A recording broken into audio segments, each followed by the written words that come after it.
What? What? What? What? What? What? What? What? What? Why can't you? Why can't you? Why can't you? Why can't you? Why can't you? Why can't you? Why can't you? Why can't you? I did this. Why can't you? Why can't you? Why? Hey. Well, welcome. Welcome, everybody. We're back from another long weekend. We being me and Tim. I'm Mikey, of course. Tim is. I should have thought of something good. Hold on. Can I take it again? Let me take it again. Hold on.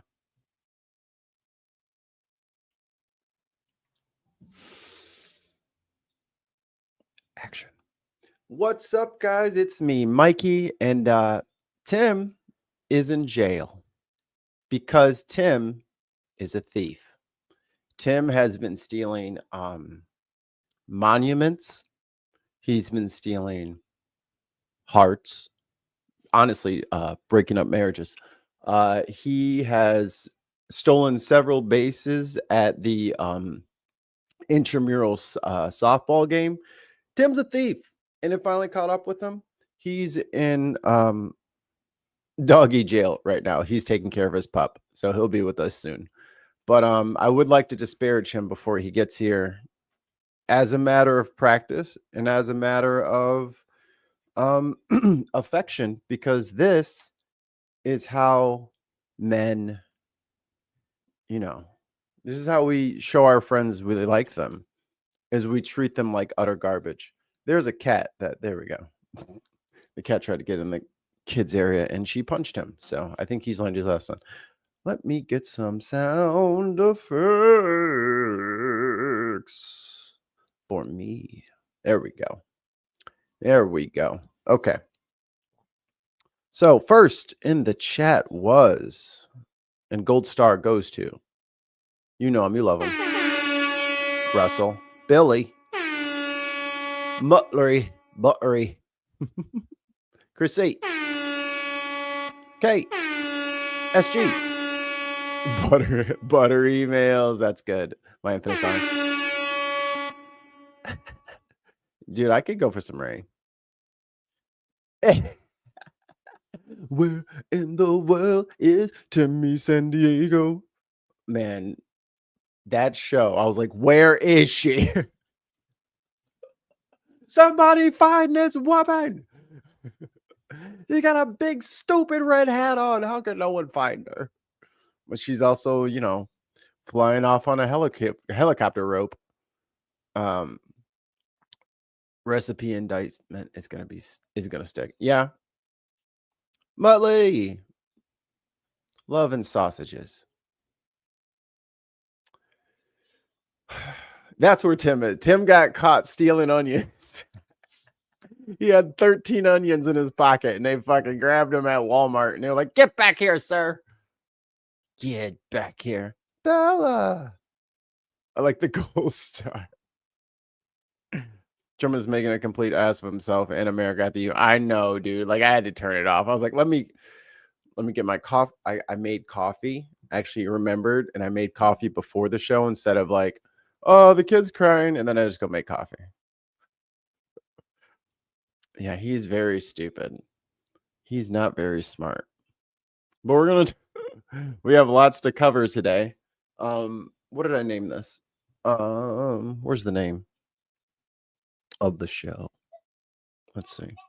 I think it was Ice Hammer 50K. Autism answers from chimps. The Jimmy Shimmy. And names. So I think what we'll do first, while we wait for Tim, because I don't want to get too ahead of myself, is we're going to do a little homework.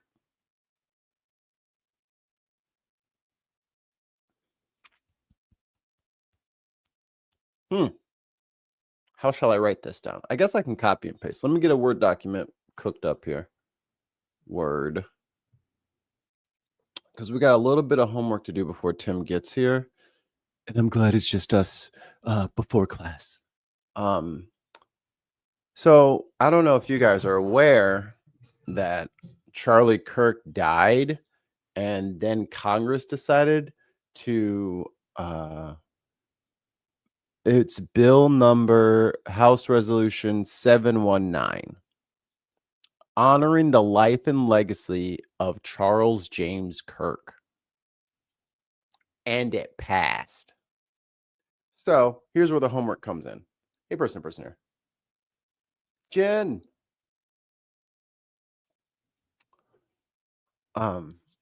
So here's what we're gonna do. Here, let me show. Am I looking the right way? If I look this way, okay, I'm looking at the screen. Good. That's what I wanted. So here's what we're gonna do. This, oh, did I pull it? I think I pulled up the actual language of it. Where did I put it? Oh, it's a PDF. That's right. I downloaded it. I did homework, y'all. I told you I wasn't watching Trump today. I have it in me. But I do have this. This. What? What? I don't want to try no new features. I want you to get the hell out of the way. We have this. And I'm going to satirically recount this for you because it is satirical. It is laughable. It is crazy. And guess what else it is? Passed. Passed in the House. Okay.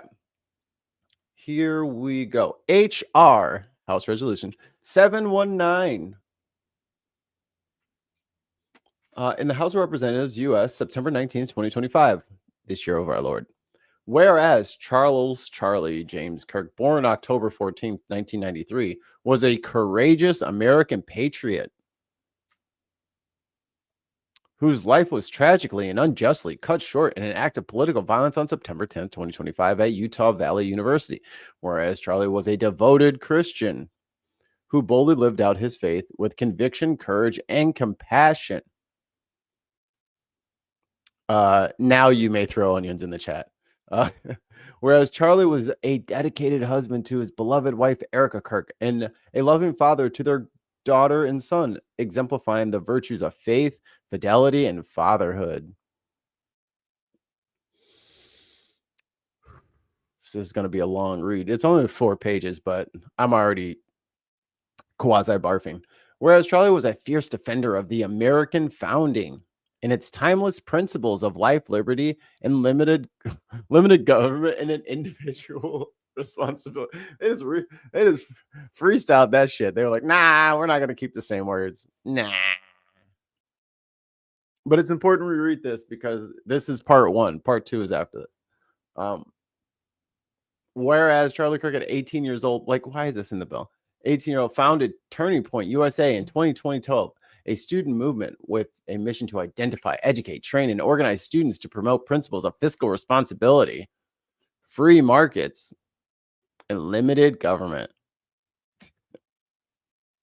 Whereas Charlie Kirk became one of the most prominent voices in America, engaging in a respectful civil discourse across college campuses, media platforms, and national forums, always seeking to elevate truth, foster understanding, and strengthen the republic. This is all in the bill. This is HR, what was it? HR Puffin stuff. HR 719. This is in Congress. Like, this passed Congress. Written like this, it passed Congress. Whereas Charlie Kirk personified the values of the First Amendment, exercising his God-given. Who is texting me? Who is this? Who is this? Who is this? It's Tim.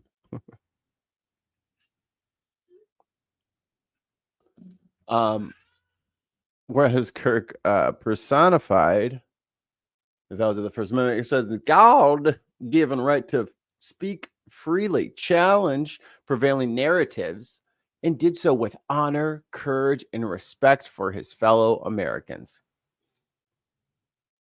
Wrong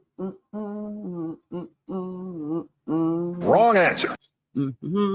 Whereas Charlie Kirk's commitment to civil discussion and debate stood as a model for young Americans across the political spectrum, and he worked tirelessly to promote unity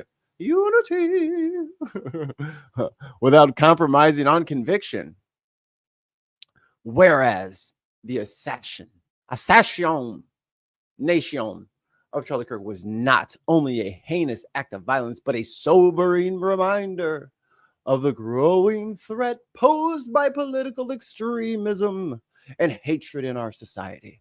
Whereas such acts of politically motivated violence are antithetical to the principles of a free republic in which differences of opinion are to be debated,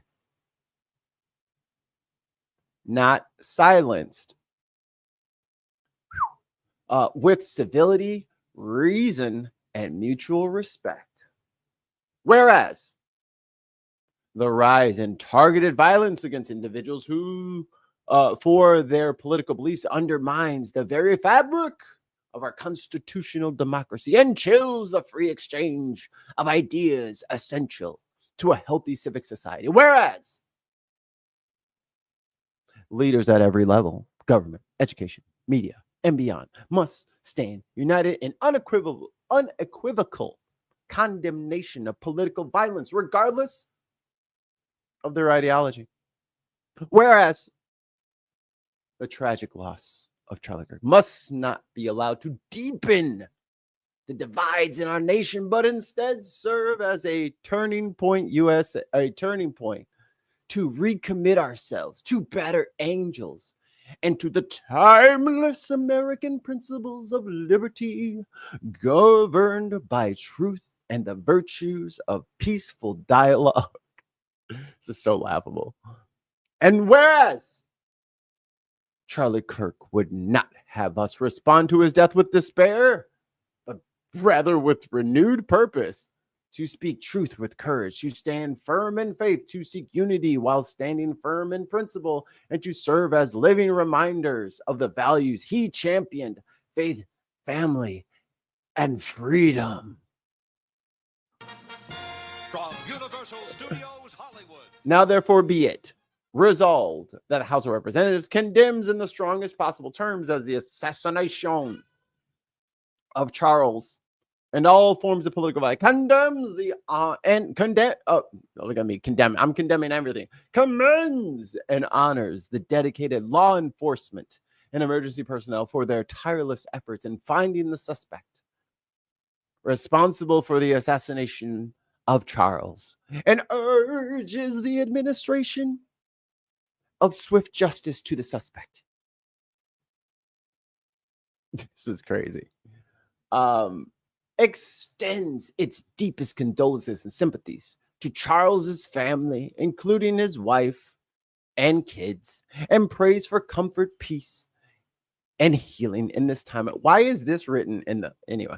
I'm getting ahead of myself. Number 4, letter 4, honors the life, leadership, and legacy of Charles, whose steadfast dedication to the Constitution, civil discourse, and biblical truth inspired a generation to cherish and defend the blessings of liberty. And letter 5 calls upon all Americans, regardless of race, party affiliation, or creed, to reject political violence, recommit to respectful debate, uphold American values, and respect one another as fellow Americans. I mean,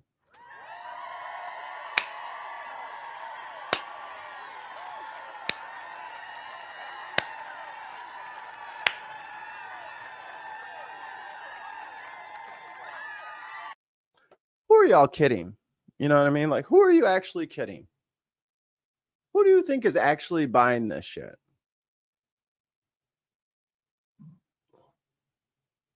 Because, I mean, I'm telling you right now, I'm telling you right now, there's no way 95 fucking Democrats voted for this shit. 95 in the House.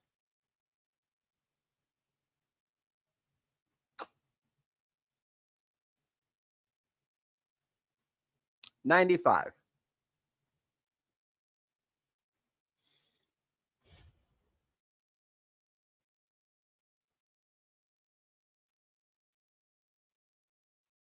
So, oh, I see that over there. I'm looking. I found it. Not particularly.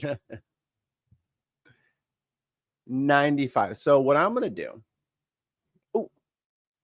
is first I need to do is a little sorting here. So, this is clerk.house.gov, where the clerk is, who calls the roll for all these votes and all this stuff. Well, the clerks section of the U.S. government's website tracks all the votes. So if you ever want to know how any particular person voted on a matter, I think you can look it up by the state, by the individual House rep, Senate rep. It doesn't matter. Or senator, not Senate rep. But yeah, so I'm just interested because I'm in Chicagoland. So this is interesting to me. Bill Foster is my former rep. Yeah. Bill Foster is my former rep. I was in his district when I lived up in Naperville, but now I'm not. But it is astonishing to me that, I mean, let's go to Connecticut. Right? Let's see what Tim's people are doing. There it is.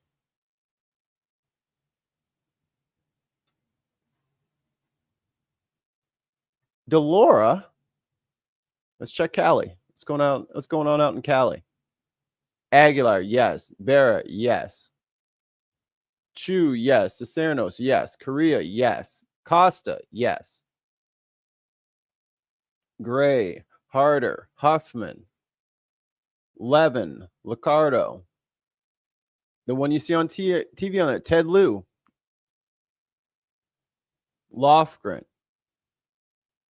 Mean, Panetta, Peters, Rivas. Look at all this.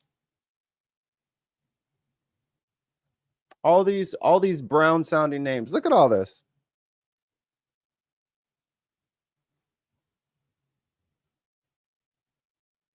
Unbelievable.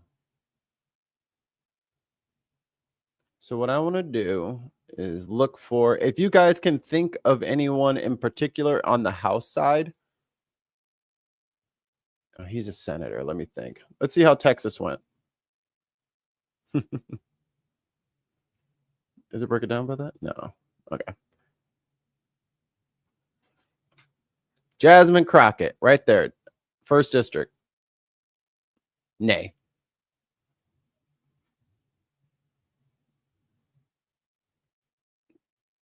Al Green, nay.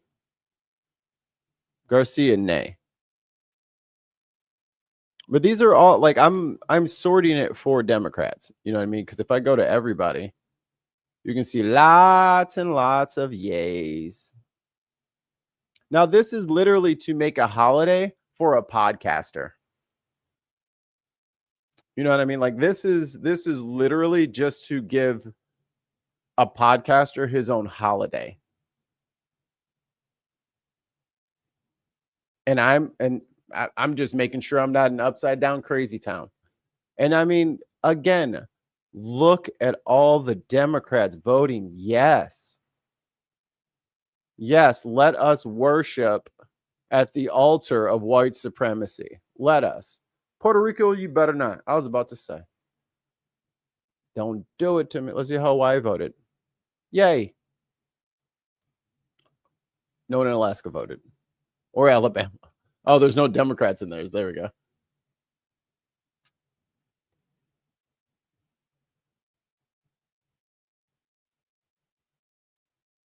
There we go. Yeah, Sewell said no. But it is shocking that these people think that they, of all times, think it's a good idea to capitulate to this administration and their, quite frankly, disgusting demands. The fact that they decided to make this on the shared birthday of Charlie Kirk and George Floyd, this is theatrics. They don't give a shit about this guy. Never have, never will. Let's see what New York is talking about.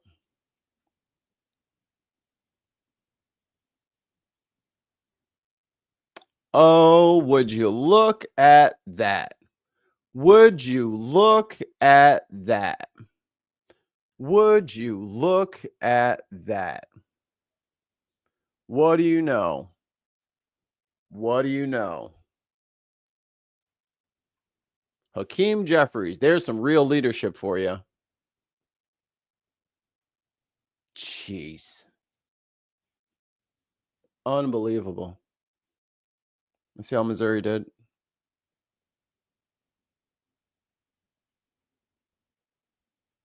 Oh, Wesley Bell and Cleaver. Only ones that said no in the whole state. For obvious grandstanding and disgust, like unreal. So let me write this down. So I need to yell at Tim about Delora and Jeffries. Let me see California one more time. Because if you guys are living in these states and you're looking at your Democratic representation make a special holiday for a white supremacist and a white nationalist, yeah, you should probably like figure out who's running against them, or you might need to run, because this is nonsense. Because what I mean, like, if this is what Charlie Kirk did, what are they gonna name an Air Force base after Alex Jones? Right? Is there gonna be like the Rush Limbaugh wing of the White House? Is that what we're doing? And then we'll just like, yes, he was a great, a good and faithful student to the game.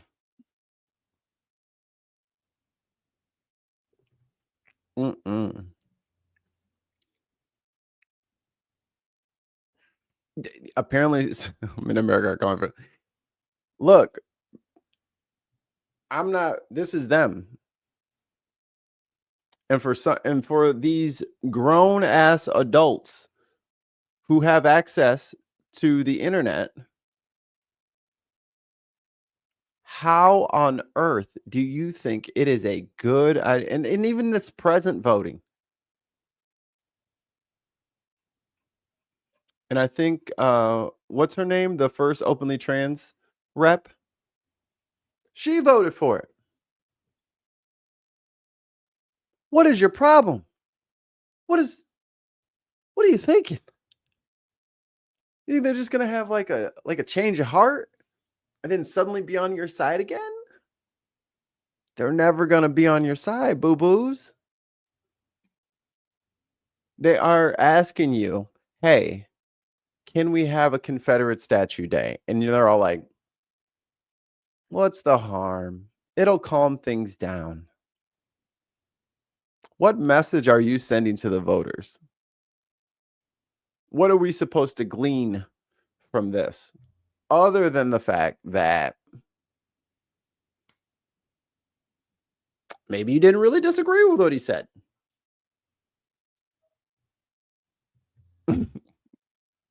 Right. How are you going to be a saint? You ain't even Catholic. They said, fuck it. Well, I mean, and you know what, Kay? In the history books that they write, he was a strong Catholic. Have they passed the John Lewis law yet? I bet not, but they can vote for a bigot. Of course they can. Of course they can. Streamlabs holding it down. I don't think someone should have to agree with Kirk to support something to honor him. He was obviously very important to a lot of people. That's it. That's irrelevant. That's irrelevant. Did you see when I read out the thing? Where'd the thing go? Here. Here's the thing. Here's what they wrote. Now you over here, and if you guys haven't checked out the Twitch, it's twitch.tv/The Bin Podcast. It should be linked, I think, directly underneath me. If you guys want to head over there and follow if you haven't already, please do. But Mr. Twitch viewer, where is it at? Where did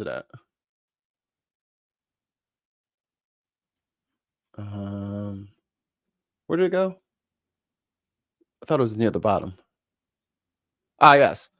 Whereas the tragic loss of Charlie must not be allowed to deepen the divides in our nation, but instead serve as a turning point to recommit ourselves to better angels and to the timeless American principles of liberty, governed by truth and the virgin. Like, dude, he didn't believe in any of this shit.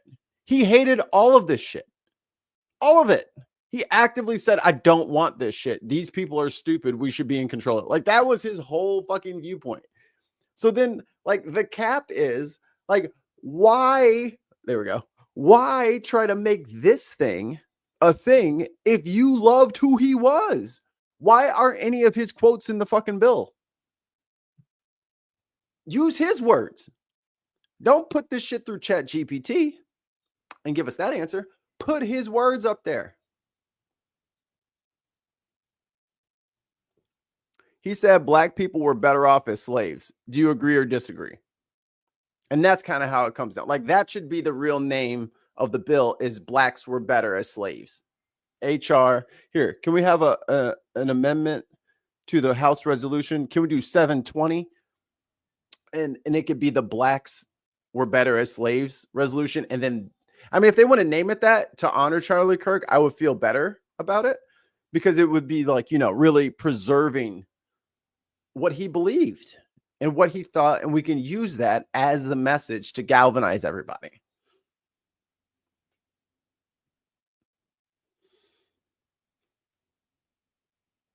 This is what I'm saying. But he says I'm lying. I don't know. I mean, I think we should just name it what he believed. Like, really support what he supports. Black pilots shouldn't be a thing. If a woman's in any kind of prominent role, she probably slept her way there, and she should leave that place for a man, and she can go back home and be part of the family, because that's what he believes. So they should name it that. Well, you name it let us go back to honest debate and all that. Have you seen the debates? It's not even a debate. Oh, I'm losing an argument. Let me dead name somebody. Like, it's not a debate. I just really want them to call it what it is. Just give him the credit he deserves. Name the bill. Black people were better as slaves. HR 720. 720. Dark Lord Greg, thank you so much for your contribution. Here we go.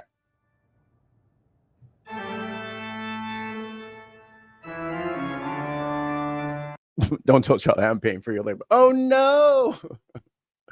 Oh, we got I Love Dazzler. I got you. I got you, dog. As soon as I remember. I love Tesla. Not no more. You don't. Whoever liked a stupid electric car. That's funny. Name it that. The school shooting bill. Like, I don't get it. Like, if I'm going to be forced to worship somebody, can it be accurate? Can I not tell the truth now? I mean, oh, Daily Blase. Oh.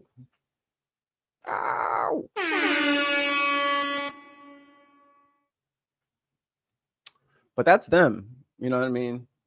But I'll talk to Tim when he comes in. I'm just, you ain't got to lie. Well, homegirl said, you ain't got to lie, Craig. You ain't got to lie. You ain't got to lie.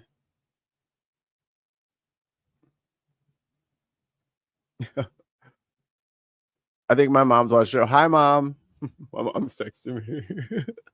But anyway, I digress. We'll get to the Charlie Kirk stuff later. I thought I could do a little bit more homework, but it's apparent. We'll just have to look them up person by person. I forgot there's 7 trillion people inside the House of Rep. So what we're gonna do, I got a little clip for you, and this is the first headline of the show. Ice Hammer 50K. NBC is reporting tonight Trump's Department of Justice shut down an investigation into Tom Homan, according to people He didn't do nothing.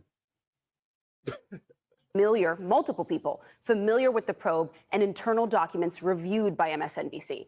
In an undercover operation last year, the FBI recorded Homan, now the White House border czar, accepting $50,000.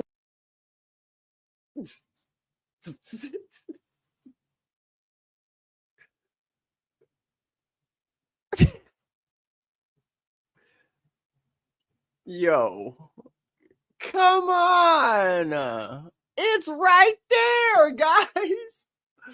Come on. Dollars in cash after indicating he would help agents who were posing as business executives win government contracts in a second Trump term. It's unclear what reason. Come on, where you at, Twitch man? Twitch man. Yeah, that's me. Where you at, dog? You think this is cool too? Who is out here thinking, hey, if somebody wants to give me 50 grand for my official job in the government, who am I to say no? You can't do that, man. And the fact that we have to tell you that you shouldn't just take bags of money. I don't know what's worse, the fact that it was cash or the fact that it was in like a takeout bag. Reasons FBI and DOJ officials gave for shutting down the probe. But a Trump DOJ appointee called the case a deep state probe earlier this year, and no further investigative step. Wouldn't give us the money back. You can't take 50 grand as part of this bribery trap. You know, this prosecution. Can we have our bag of cash back, please? I need that. Were taken, sources say. Joining us now is one of the reporters who broke this story for MSNBC, Carol Leonnig, MSNBC senior investigative correspondent. Carol, it is. So here, let me give you the rundown here. So the DOJ was after somebody else. That somebody else said, hey, I've got connections with Homan, and he's gonna be la-da-da-da-da. He can really get what you need. They had no idea that they were talking to agents the whole time. So they say, oh, cool. We'll meet with him. So they meet with Homan. While they're meeting with Homan, they say, hey, dog, I see you're about to be on the inside. So what say I give you this bag, this paper bag full of cash, and let's just say when the contracts start going out for like work, you just remember what I put in that little bag, all right, big guy? And he says, ooh, I will do that. I will do that. And he walks away, cash in hand. Now, they could have jumped on him right there, which I think they should have. But instead of that, they said, well, Trump won the election. He's actually going to be in power. So let's see if he tries to fulfill it. Like, he's already got the money in his possession. We got him there. And for the record, in case any of you guys are wondering, the way they usually set up most of these things, all of those bills in those big stacks and wads of money, they have all the serial numbers for all of those bills. It usually has like it comes with like the evidence folder. There's like a little binder right next to it. And it's either a photocopy front and back of each bill, or they have, they go to the bank and they can get sequential bills. So they'll get like number 1 through 2000. So you can be rest assured that any bills that came from this number to this number were part of that set of money. They never just give motherfuckers money. They can track that money. They'll get a hold of that. They'll figure out where that money goes, which would be interesting. You know, like the little stamps they put on dollar bills, like where's Bill or where's George? And then you can like track where that dollar has gone. It's been like in Alaska, then it went to Florida, and then it was in a vending machine for 3 years. Now it's in New Jersey or somewhere. Like these things are able to be done. So he takes the money. They go to see if he's going to fulfill on the promise. Trump gets in, and now all of a sudden it's what investigation?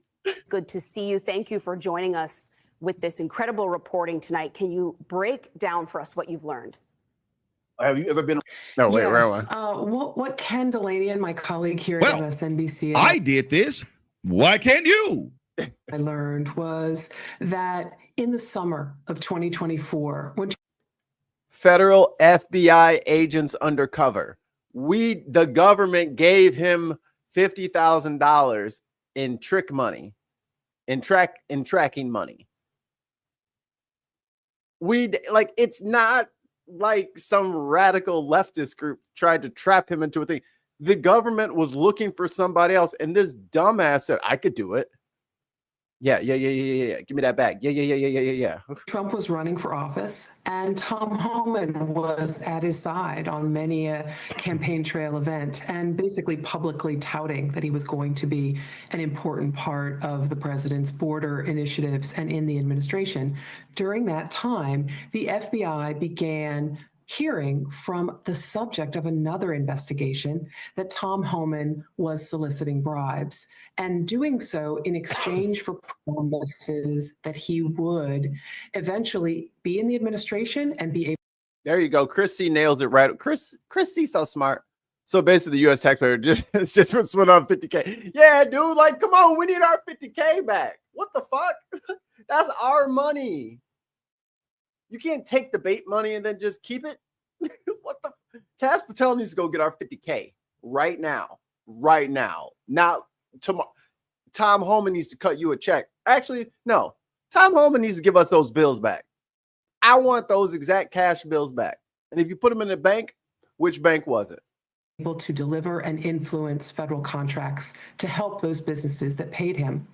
Now, what the FBI decided to do was have a series of undercover agents approach that intermediary and also approach Tom Homan. And our sources and an internal document that we reviewed show that the FBI recorded. This is what I'm saying, SG. Why does he still have the money? Even if you don't want to prosecute him, get us our goddamn bait back. Give us the hook back. The fish doesn't just get to keep the hook after they eat the worm. Like, you don't get that. Give us the hook back. I ain't pulling up just no line. Ordered him receiving this money in September 20th in a meeting they arranged. It's on video, y'all. It's all recorded. This is all before Trump is president, but it is really interesting because they didn't go after Tom Homan. They happened to learn from another investigation that Tom Homan apparently had this scheme of making money by offering this. Carol, incredible reporting that you and Ken did there. Can you walk us through what the response has been from various officials that you have presented this reporting to, whether it is at the FBI, the Department of Homeland Security, or perhaps even the White House? What have you been able to learn from officials in response to this investigation? Yes, the White House very quickly got back to us about this today. Kudos to them for that. And also Kaj Patel and Todd Blanche, the acting Deputy Attorney General, all issued statements to us in which they told MSNBC essentially that this was an improper investigation begun during President Biden's term, and that it was an attempt to go after a Trump ally, and they. Fine. Where's our $50,000? Fine. Say it's crooked. Say it's corrupt. Where is our bag of cash? I'm going to need that. Y'all shutting down all the health care, all the schools, the poor veterans, the farmers about to be asked out. We need every damn dollar. Give us our $50,000 back, please. shuttered the case because they viewed it as lacking sufficient evidence to proceed. Of course, that is not at all how the FBI agents or the prosecutors working on this case viewed it. Carol, the FBI and DOJ prosecutors took. He could be doing like raw chicken nugget impersonations on the Vegas Strip. He could do tons of things. No further steps in late 2024. No credible evidence. He took $50K in a bribe from an undercover federal agent. What more evidence do you need? And it was recorded. This is the shit that be blowing me. Like, they literally have the recording. I mean, they also have the Epstein files. Why is that? So here's the rub and the unusualness. I'm so glad you asked that question, Elise. What happens here is when Tom Homan is allegedly making a promise and recorded accepting $50,000 in cash for this alleged promise, he is not a public official. So he cannot be charged with a strict bribery crime, which is normally what you would charge someone with if they were offering to help influence contracts in office in exchange for money. So what the FBI and the Justice Department decide to do is to continue to monitor him. As soon as he is named as a likely appointee, he's a public official by dint of the statute. So they decide they're going to watch him for a while and figure out, does he deliver? Does he try to deliver on the promise? Does he act? What a Chuck Schumer way of doing a fucking investigation. And when his and when his numbers hit that golden 37%, then we will know. Bro, scoop him up. He got the bag of cash in his fucking passenger seat. Grab him. You got caught. This was a sting. The fuck? Ask for more money when he's a public official. Then they could charge him with bribery instead of conspiracy or fraud or conspiracy to commit bribery. They decide they should just continue their investigation. But the word stalled is so important that you mentioned, because when Trump is elected president, he names Homan as his border czar. By the way, a position that doesn't require a Senate background check or an FBI background check. Because he was not passing no background check.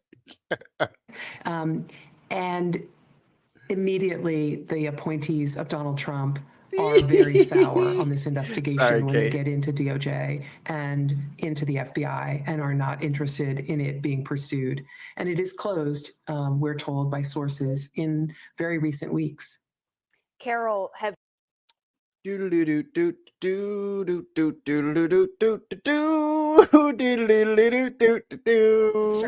Caroline. So too on the Holman investigation, I mean, can you just speak to the Billy. So they have bribed him. Who's the head of the FBI? Del Monte Pineapple Rings. president asked the Justice Department to close the case, and does Holman have to return the $50,000? Well, Mr. Holman never took the $50,000 that you're. Girl. This is the world we live in right now. This is the world we live in right now. This is the world we live in right now. She said he never took the money. What money? What the hell are y'all talking about? To close the case, and does Holman have to return the $50,000? Well, Mr. Holman never took the $50,000 that you're referring to, so you should get your facts straight, number one. Number two, this was another example of the weaponization of the Biden Department of Justice against one of President Trump's strongest and most vocal supporters in the midst of a presidential campaign. You had FBI agents going undercover to try and entrap one of the president's top allies and supporters. It's not entrapment if you follow the law. It's not a trap. And how does $50,000 be like, yo, for 50 grand?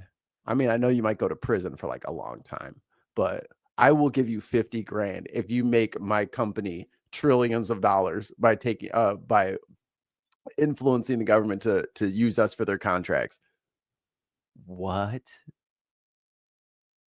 To try and entrap one of the president's top allies and supporters, someone who they knew very well would be taking a government position months later. Mr. Holman did absolutely nothing wrong. And even the president's Department of Justice, even Kash Patel's FBI, looked into this just to make sure. They had a number of different prosecutors and FBI agents who looked into this. They found zero evidence of illegal activity or criminal wrongdoing. See, that's the thing. When you say there is no evidence, and then you say there's no evidence showing that he did that, those are two very different statements. You know what I mean? And if you're not paying attention, she doesn't say, like over here, she says he never took the money. And then over here, she said, okay. FBI agents who looked into this, they found zero evidence of illegal activity or criminal wrongdoing. Right, because they're saying it wasn't illegal because he wasn't a public figure. So he did take the money. So this is a lie. $50,000 that you're, well, Mr. Homan never took the $50,000 that you're. Yeah, that's a lie. You guys are just not going to prosecute him. He did take the money.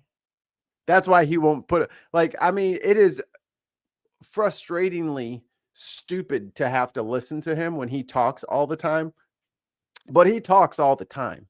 He's on the air all the time. He's in front of a camera all the time. And now I'm supposed to just magically believe that he just doesn't want to talk anymore. All the news agencies have reached out to him and he won't comment. And then they send her out here to say that. I mean, I just want our $50,000 back. I know he's not going to go to jail, but we do need our bag of cash. Like, where is the cash? Is it in your, is it, if I go in your backyard with a shovel, will I find a kava bag? In like a garbage bag or something like that? Or inside of a plastic container? Am I going to find that money buried?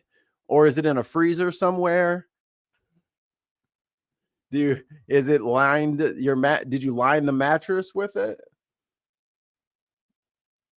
Do you have like a vent thing like Breaking Bad where you just like keep it all? I'm just wondering. I'm just curious because I mean, it's only a minute. Referring to, so you should get your facts straight, number one.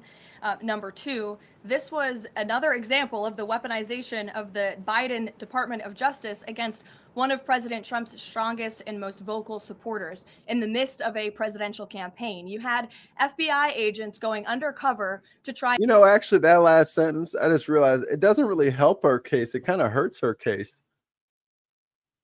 You know what I mean? Because she's over here saying, well, that was entrapment from these other guys. They were trying to trick him. Trick him with what?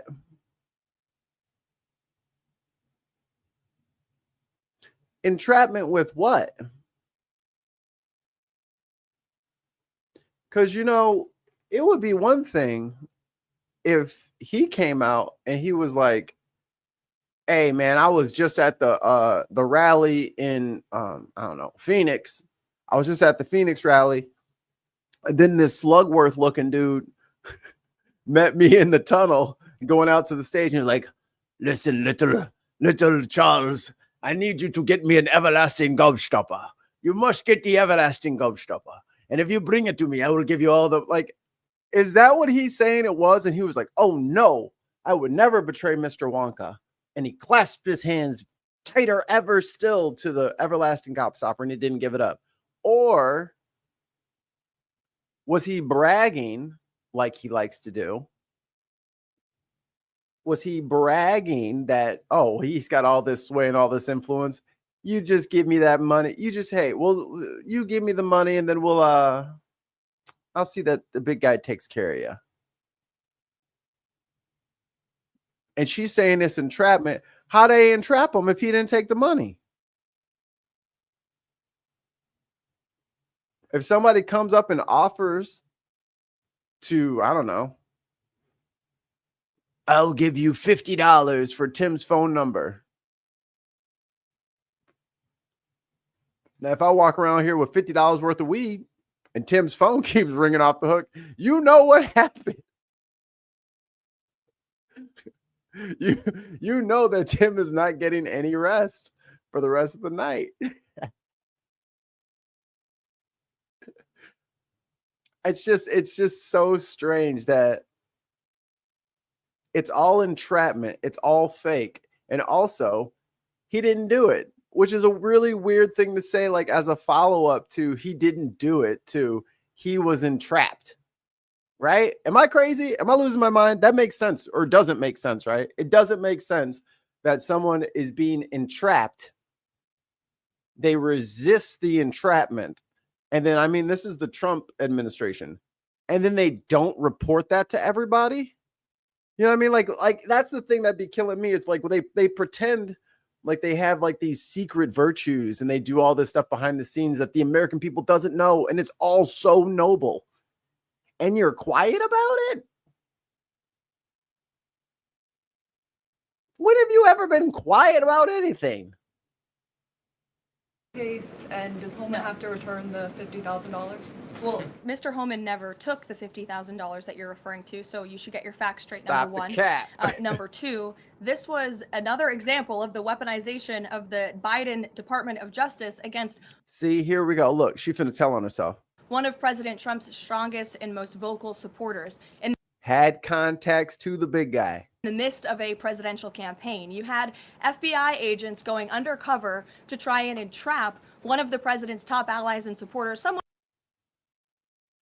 Try to entrap. who they knew very well would be taking a government position months later. Mr. Holman did absolutely nothing wrong. And even the You know, I'm sure this happens all the time, but you know what ends up happening? The people don't take the money. You have to make sure that these people are good, and then you make sure that they don't take the. He took it. Him took it. That's why you're over here crying about entrapment, because it's not entrapment if somebody offers you money and you say no. You just walk them off.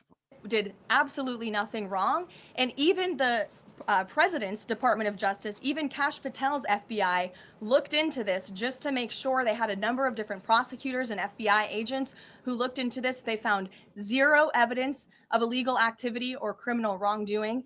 In the White House and the president stand by Tom Homan 100% because he did absolutely nothing wrong. And he is a brave public servant who has done a phenomenal job in helping the president shut down the border. Look, he's doing a great job. He gets to keep the 50K. That's what I heard. I don't know if that's what she meant to say, but that's what I heard. None of your damn business, Tim. Tez. Can we use this gobstopper to shut Trump up? Yeah. It just seems weaponization. Who's she trying to kid? The only DOJ that is being weaponized is Trump's DOJ. Like, it's so out in the open. And you know what's funny? Where's the little Twitch guy at? Twitch guy. Oh, Twitch guy. He ran away. He must have caught wind of what story I was doing. It's very strange. Very strange. I don't know. I have never felt, Tim, you are a snitch, man. You can't do fucking, man. I can't get away with no. You know what? Here, I got something for you, Tim. Well, fuck the hell off. Gotcha. Listen to your own voice going through your own car speakers. How's that taste? I'm gonna blank your blank. Oh shit. Plot twist. There are multiple Tims in the chat. Oh boy. Like, I don't understand how people can continually fall for things that, like, I mean, bro, where's the bag of money? And I don't want to hear no bullshit like there was no bag of money. There was never. Nah, man. Holman ain't doing that shit for free. What about Holman lets you know that he would influence the Trump administration to help a business owner, which isn't a business owner? Why would he just take a meeting with these guys and promise these agents something and then agree on a payment for something? Like, you know what I mean? It's a lot for the DOJ, for the FBI agents to make up. Like, why would they go to you? Why would they get the 50K? Why would they record you taking the bag? You know what I mean? Like, they're not agents in his head. He thinks it's just like tech bros who just like ran into, like, they had a couple of good stock trades.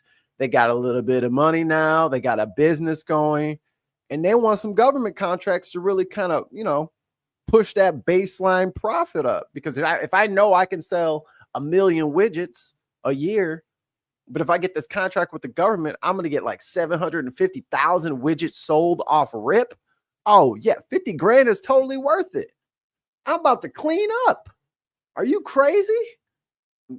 Where my thing at? Where my thing at? You think you can talk crazy to anybody? Have you lost your mind?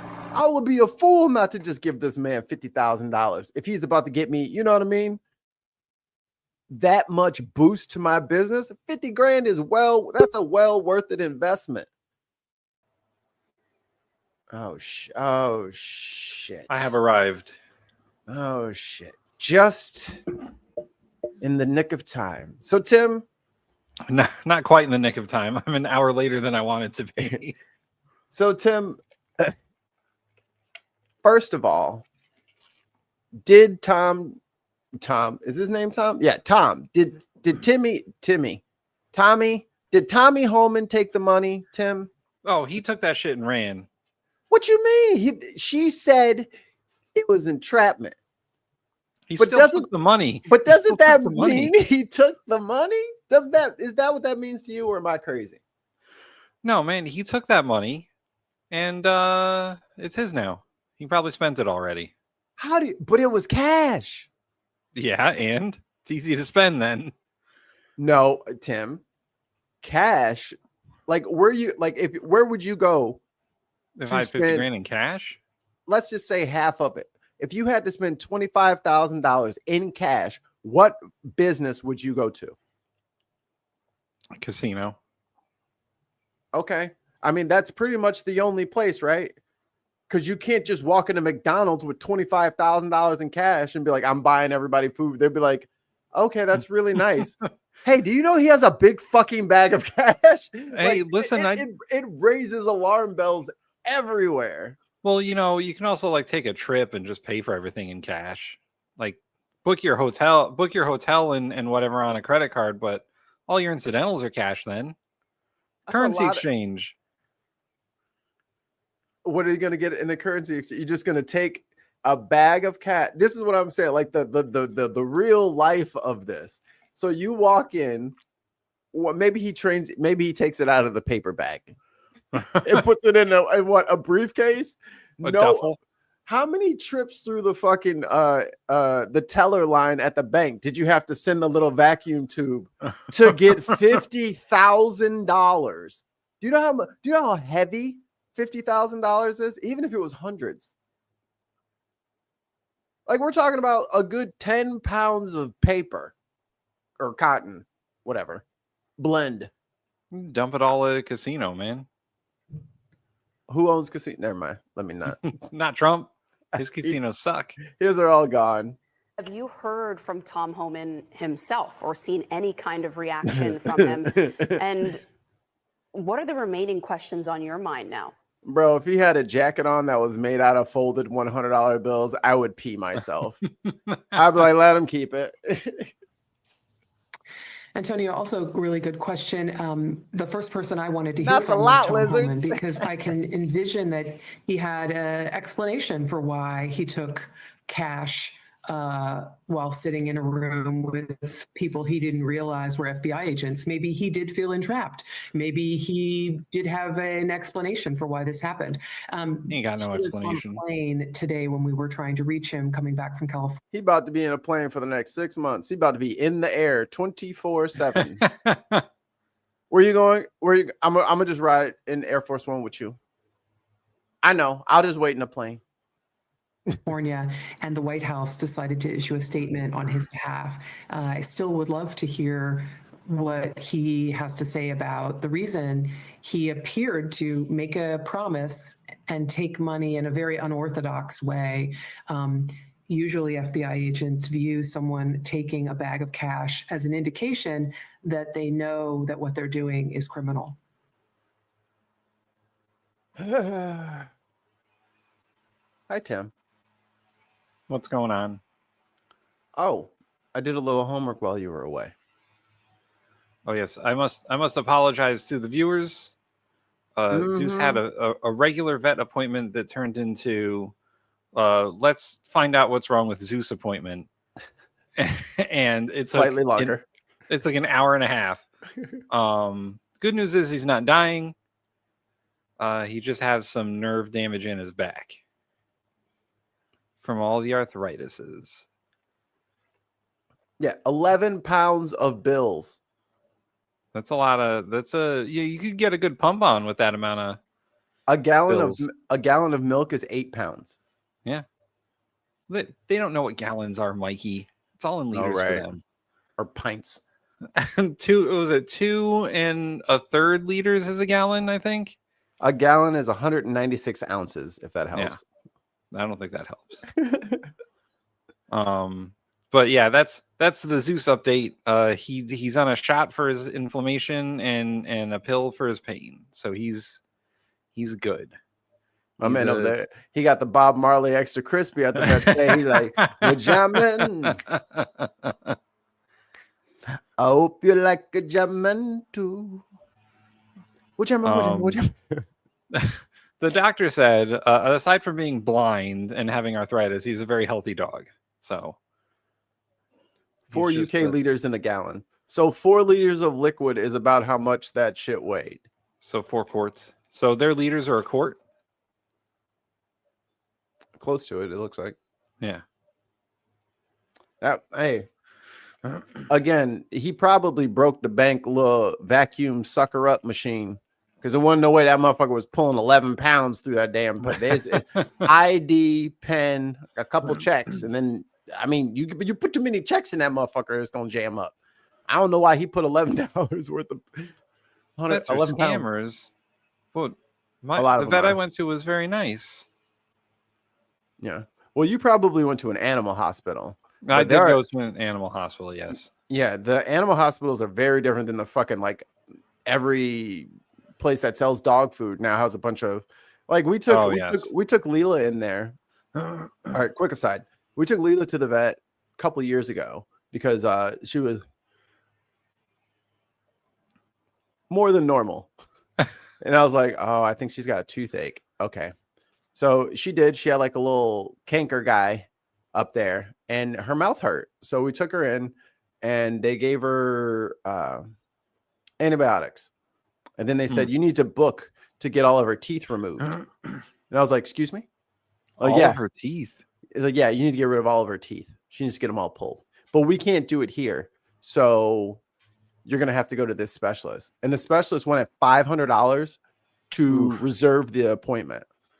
And they wanted $12,000 for the surgery. Jeez. Guess what happened after she took antibiotics? She was better. The infection was gone. Yeah.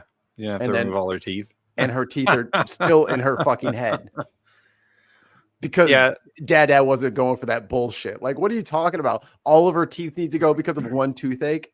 And then they tried to like get us with like here, you need to sign this or give us this, sign this and agree to this payment. Or once you bring her in, because if she needs emergency services, we're not going to have the not going to have the time to come in and ask you to sign this paper once everything starts happening. I'm like, she came in here in a cat carrier, breathing just fine. It's a toothache. But I mean, I get it. Like if you're in an emotional state, or if your dog got hit by a car or something like that, like yeah. And then they just keep ringing these poor pet owners for money. Yeah, I've been to the vet now a lot because Zeus is old and he's crotchety and he's got aches and pains. And he's tried to pretend he's dying a few times. This is the big one, Elizabeth. And I've been to we have regular pet hospitals, and then around here we also have like emergency pet hospitals, like 24/7 clinics. Yeah. I've been to the emergency vet at least twice in the last year because Zeus had an episode of something, and we're like, he's dying. What are we going to do? And the vet was like, first of all, your dog's not dying. He's dramatic. He's dramatic. And, you know, most of the time we go there, they do go through whatever they recommend, like various levels of recommendations. Like, he's got arthritis, so here's a pill you can give him to deal with nerve pain. And here's something you can give him to deal with his inflammation. And then, like, he's got vestibular disease, so he has an inner ear problem where he doesn't have balance sometimes. And they're like, that could just be because he's old. Sorry. Yeah. Like, there's not much we can do. Or you can go and get an MRI for $4,000. Like, it's your choice. And I agree that $4,000 is way too much to put a dog in an RMI or an MRI. That's a lot. Like, that's grossly expensive. Are they trying to pay for the machine in 2 months? Like, why are they charging so much? Right. But the vet I just went through like a full physical with Zeus, and she showed me like where he has nerve pain, like where his nerve damage is from his arthritis, because she checked the reflexes on all of his paws to like stand back up immediately. And one of his paws, he would drag it a little bit instead of just putting it right back where it was. And she's like, that's the leg. That's the problem. Like, that's where he's got the arthritis. Well, she should have put him into an MRI machine. And then she would have been able to tell that his foot was dragging on one foot. And because, you know, he's his background's a little bit. So she's like, he's probably got like arthritis in one of his discs or something. And like, yeah, they gave him a shot right there. They're like, this is for inflammation. You got to do it once a month. And it costs $10. There you go. And I'm like, great. No, Tim, we're going to have to give him a completely digital back. And she's like, put it in the blockchain. And she's like, don't say, like, consult with a neurologist if you think that he has like a neurological disorder. Like, I'm not going to say that you shouldn't. Right. But she said to her, it seems like he's just an old dog and he's blind and he's got arthritis. Like, he's got issues, but he's not dying. She's like, you would know if he had a brain tumor, he would have a seizure daily. They don't just come and go. Yeah, he's never had a seizure. His barking and his growling are pain and anxiety. So we manage my his ding dang lumbago is acting up. But I do agree that vets can be kind of scammy, because I've been to a vet that has been scammy, and it costs a lot for no reason. But our pets are sick too. Yeah. Just like everything else, you got to check. You got to, like, you know, get recommendations from people who like their vets and make sure that everything is cool. And like, this is the first time I just went to this vet and they were super awesome. So I'm going to keep going there. But it did take a long time. Well, that's good. Well, you're just in time, Tim. You got some splaining to do. What did I do? Oh, you know what you did. You see I this didn't right do here? anything. Yeah. 95 Democrats voted yes on the Charlie Kirk bill. Huh? Are they going to resurrect Charlie Kirk? I don't know if that's how it works. Is that what present means? Oh, never mind. What is the Charlie Kirk bill about? Is it like he's a national hero? Oh, Tim, let me recount the ways. I read it for everybody, but I'll give you the quickest TLDR here. He's great, and we're going to acknowledge him on this day. You understand? He's always been great. Boy. You understand? All right. He's fantastic. You understand? Which half of the Democrats voted for this? Funny you should mention that. Funny you should bring that up. Let's just go to Connecticut. Oh, no. Oh, yes. Rosa, all of them voted for it except for my current rep. Joanna Hayes. She voted no. Yay. But the rest of the Democrats, no. Why? What happened here? And then we got who was the first openly trans rep?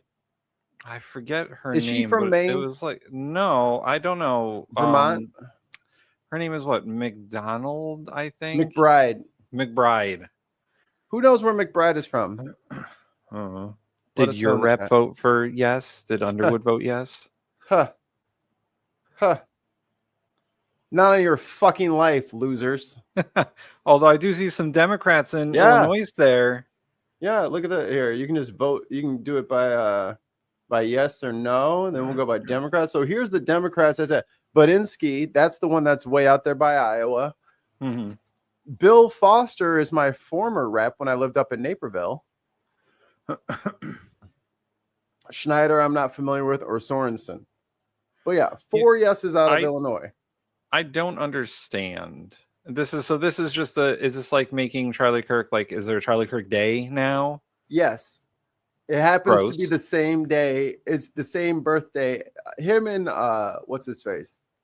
Kirk and George Floyd share a birthday. So they're Gross. putting it on George Floyd's birthday too. Well, that's unfortunate for George Floyd and us. Did anyone see? Did we get any clips from the Nazi rally that was Charlie Kirk's? I'm not watching funeral? that dribble. Yeah, but there's a lot of like, listen, I saw some clips and it is gross. Stephen Miller went full on Nazi. And so did Trump, by the way. The whole theme of the night was supposed to be forgiveness or whatever, because Charlie Kirk's widow said that she forgave the shooter or whatever. Trump was like, I don't. I'm not doing that. She's like, she'll forgive her enemies. I'm not forgiving my enemies. I want those people taken out. Super vet. They're super. You see who this is? Hakeem Jeffries. Well, you know, we all knew that Jeffries was a capitulator. Unbelievable. Is there anyone else you'd like me to look up? What about AOC? AOC voted no, right? We got to have some heroes, Mikey. Okay, good. And then if you look, Ilhan Omar, Minnesota.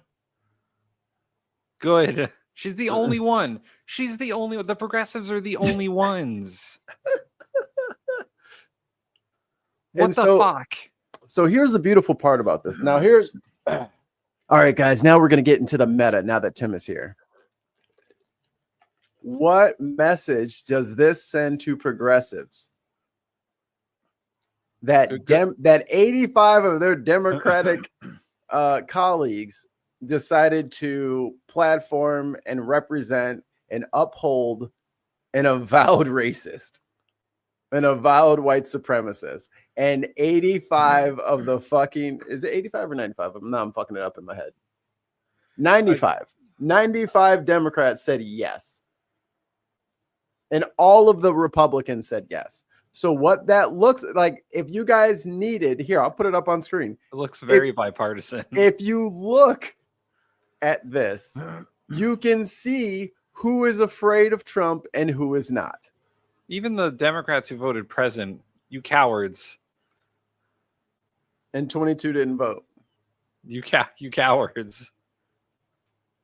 Like, I don't get it, man. This should be easy. This is real easy. This should be easy for Democrats to be like, nah, Charlie Kirk was a fucking Nazi. Nah, because he was. You're just saying that. Sons of Mine says, how many scientists is Tim? Several. Let me see if I don't can know, grab her, man. Like, grab those her four words real quick. Connecticut reps, I thought were quite on the side of progressives, if not progressive themselves. Except for Joe Courtney. I don't really know too much about him, but Gentleman Representative Green, for his graciousness. Today, the Republican House majority brought to the floor a resolution honoring, quote, honoring the life and legacy of Charlie Kirk. Charlie Kirk's assassination was a horrific and vile attack and incident of political violence. And condemning the depravity of Kirk's brutal murder is a straightforward matter, one that is especially important to help stabilize an increasingly unsafe and volatile political environment where everyday people feel more at risk. We can deeply disagree and come together as a country to denounce the horror of this killing.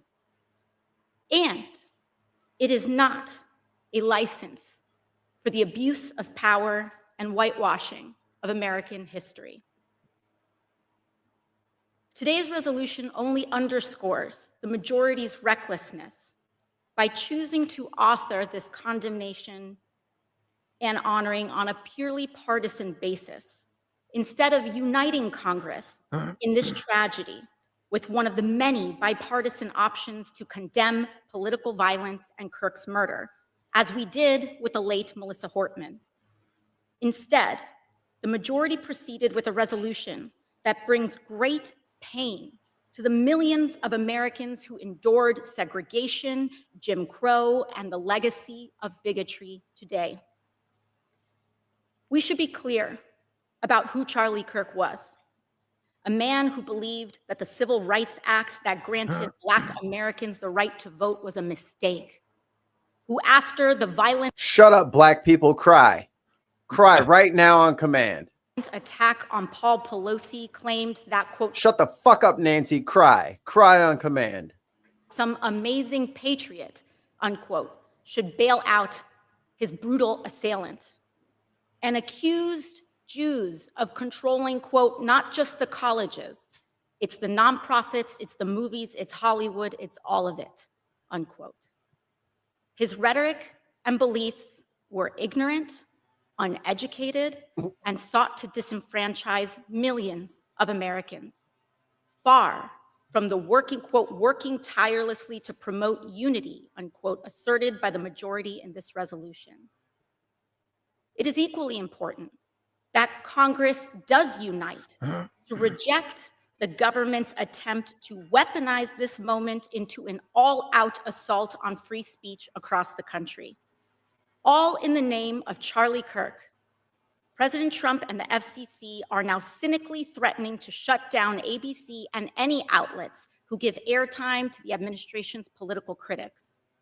This is a disgusting attack on the American people and the very First Amendment rights that define us as a country. It is also the ABC Corporation's responsibility to refuse to embolden and participate in this corruption and escalation of censorship.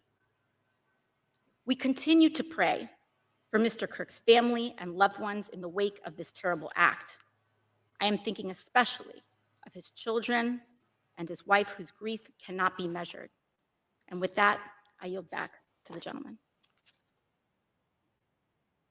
I think they should just name it, instead of the Charlie Kirk bill, they should just name it Blacks Were Better Off as Slaves bill. Or the Black people commit more crimes than white people bill. Just really, like, if you really want to enshrine his legacy, women sleep their way into power bill. Like, just call it something that he would like. The women shouldn't go to college because they should be mothers bill. They should get an MRS degree. The Black people make up the majority of the prison population bill. Yeah, just do that. Call it like it TI is. Anywho, moving on to things that are actually important for the rest of us. Oh, just one quick word. Having worked for Congresswoman Rosa DeLauro, I'm deeply disappointed that she voted yes. And I did not think that she would do that. And that's crazy. It's crazy because she is at least a voice for progressives in a lot of areas, like abortion and equal pay and all these other areas. So I don't know why she would vote yes on fucking Charlie Kirk. It's deeply disappointing. Oh, we already covered the Allen update, but let's see here. Is there another Allen video? I've seen the two. Yeah, we just saw the two. Okay. But Allen's all good now. So now into a bit more of a grab baggy thing. I got some stuff. We've had some really like scattered shows or like really hyper focused shows, depending on how you look at it. Yeah. So I got a lot of clips that we got to get through. So it's a new smorgasbord day. Fill your boots. Well, we first told you about the Webster Mill back in March of just want to point out the excellent job that these people are doing by hosing down all of this. You will see why in a second. 2024, when the town of North Oh, Attleboro no. conducted Worse. some emergency demolition work there. That's right. The mill building at 262 Broadway was in imminent danger of collapse, and the town was unable to reach the property's owners at the time. Well, now the site is finally getting cleaned up. Leah Crowley joins us with an update. For more than a year after the Webster Mill was partially torn down, around 7,000 cubic yards of asbestos-contaminated waste material sat underneath the liner on the property. Now, the United States Environmental Protection Agency is in the process of cleaning up the site, tearing down the remaining structure and carting away all that contaminated. That's why they were hosing everything down, because you do not want that shit airborne. Debris. Property is in a densely populated area near homes, businesses, and a school. On the fencing that blocks off the site, signs warn that asbestos can cause cancer and lung disease. The town tells me that the EPA is monitoring the air quality and noted that residents shouldn't be alarmed. Shit. I'm out that bitch for 2 solid weeks until y'all get done. What the hell you say?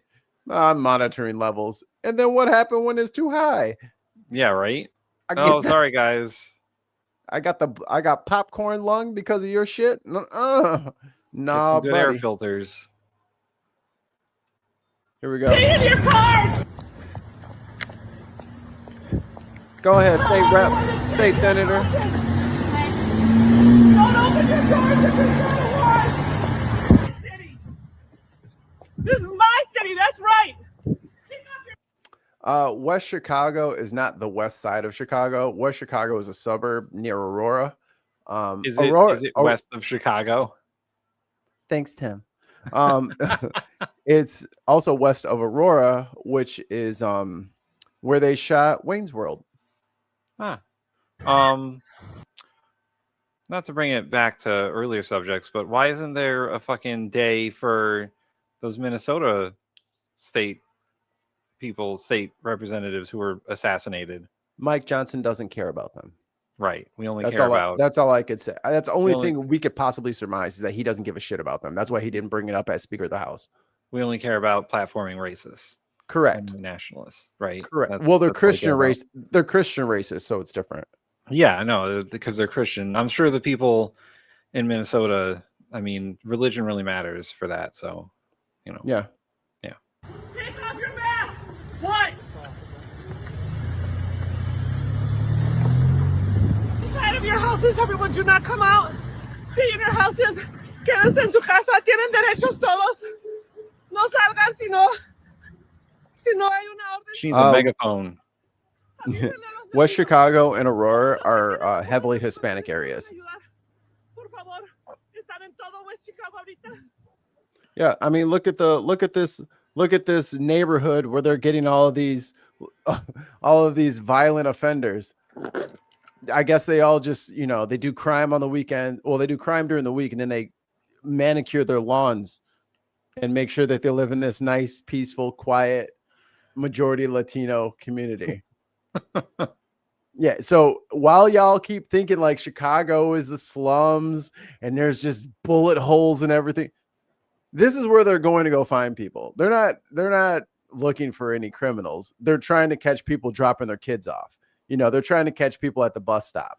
Like, that's where they're trying to catch people. Man, there was in traffic on their way to work. About a month or a month and a half ago, there was ICE at the fucking local gas station from where I live. And this is the whitest fucking area ever. It's nothing but white people here. Let me see if I can. Who are they arresting? None of your business. Neighbor. Even the landscapers are white. Let's see. Is this it? Yeah, here it is. This is new tonight. Dramatic ICE raid in Naperville causing a chaotic situation, according to witnesses there. Federal agents appearing to target a suburban roof repair business to the distress of the workers and many residents in Crest Creek. WGN's Jillian Cruz shows you what happened in Naperville. Good evening. Residents stunned by the chain of events, witnesses describing ICE agents without any advance warning to homeowners whatsoever, converging on this two-story home this early afternoon to the distress of many. There was obviously debris everywhere, tools everywhere, and then we've been finding tool belts. Bobby Fisher and his Naperville home has a giant hole in the roof with no one to fix it. Great job. Grab the Oh, roofers. man. After an early afternoon ICE operation scattering roofers in all directions. Our neighbors witnessed agents with guns drawn running down, a residential street, which is There you go. Super safe. Just Oh, chase boy. people with your gun in your hand. Cool. Seems irresponsible. The Fisher family not present when this all went down. They were out celebrating a birthday, coming home to an abandoned work site with all the roofers inexplicably gone. Neighbors quickly getting the Fishers up to speed. One of the roofers, who doesn't want to reveal his identity, telling us the hard-charging ICE agents were heavy-handed, in his opinion, as they took many of the roofers into custody. Y comenzaron a atacarlos, a tirarlos al suelo. They commenced to attack us, to throw us onto the ground, he says. The roofer, still shaken, barely able to finish his conversation, overcome with emotion. Y algunos son padres. Some of them are fathers, the 32-year-old tells us, himself a father of 3. It's very hard what is happening to us. It's a lot of harm that they're doing to us. There shouldn't be anything wrong with guys making a living. I don't care if they're documented or not. Bobby Fisher wishing that the agents had used more discretion and done this. TLDR, they were all allowed to be in the country. They all paid taxes. They all had social security numbers. But they're waiting for their full immigration thing because of the backlog, because of Right. the Republicans repeatedly firing immigration judges, taking away the money, making the process grind to an absolute halt. So these people, all they can do is they get a hearing and they say, okay, thanks for checking in. We'll see you in 6 months. We don't have time to do it yet, but thanks for checking in. So they do that once a month. You know what I'm saying? Just to keep tabs on everybody. Right. Make sure everybody's doing the right thing. But they're allowed to be here in the meantime. Homan, I guess what they should have been doing was offering him $50,000, and then it would have let him stay. Yeah, unbelievable.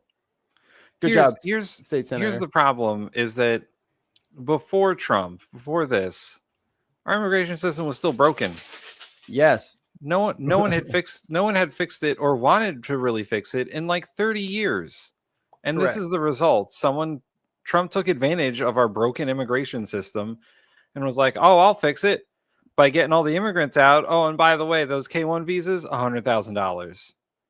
Give me $100,000 and you can get a K-1 visa. You could just get a gold card. Or yeah, you can spend $1 million. You can do whatever you want. 5 million. 5 million? Jesus. This is a follow-up on something we talked about before. Chicago police officers from tons of mice. That ain't right. a controversial tactical team have had their police powers stripped, and they've been reassigned to desk duty assignments. Chicago police confirmed that to the I-Team. It comes after months of reporting from the I-Team about accusations that the 1863 tactical team has unlawfully stopped and searched drivers along Michigan Avenue. Lower the windows down, please, on your vehicle. For what? Drivers say there's a I've seen well-documented this. pattern of humiliation. Yeah, you saw it from me before. Yeah. This is the follow-up. Step up. Come on out. Come on out. We'll rip you out. For months, the I-Team has been speaking with drivers like Desmond Northington, who said a routine night of shopping downtown Is your vehicle? Is this my vehicle? Yeah. I just got back from Zara. drastically changed when officers on a squad known as the 1863 Tactical Team initiated what's called a pretextual stop. That's a traffic stop that allows officers to investigate a crime unrelated to the original alleged traffic law violation the driver was stopped for. Pretextual stops do not hold up in court. Yeah.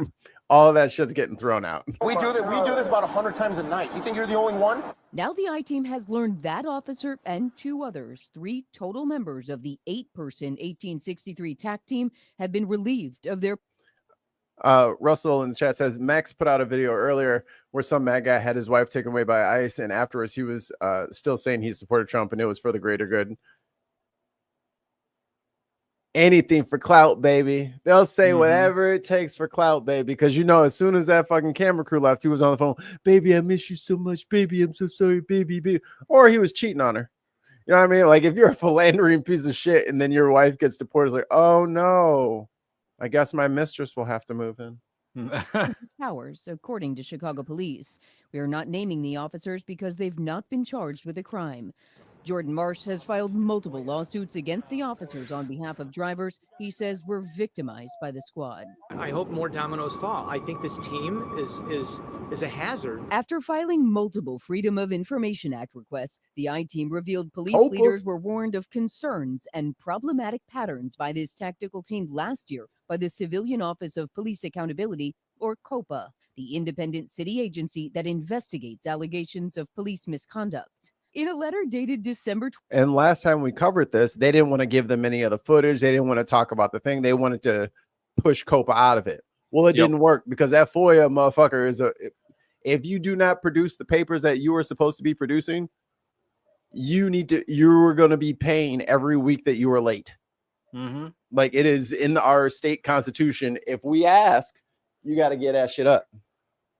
27th, 2024, a director of investigations for COPA informed the 18th district commander that, quote, over the past year, COPA had received over 50 complaints related to the 1863 tactical team. COPA said more than 90% of the complaints involved black drivers, despite black residents. Look, you saw how tinted his windows were.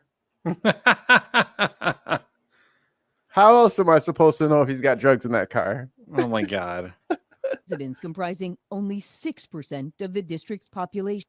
And doesn't that shock and appall you that this 6% is over here making us pull them over 90% of the time? Once that memo came out, these officers, the entire team, should have been reassigned. Since that time, dozens of fired. Additional people have been victimized.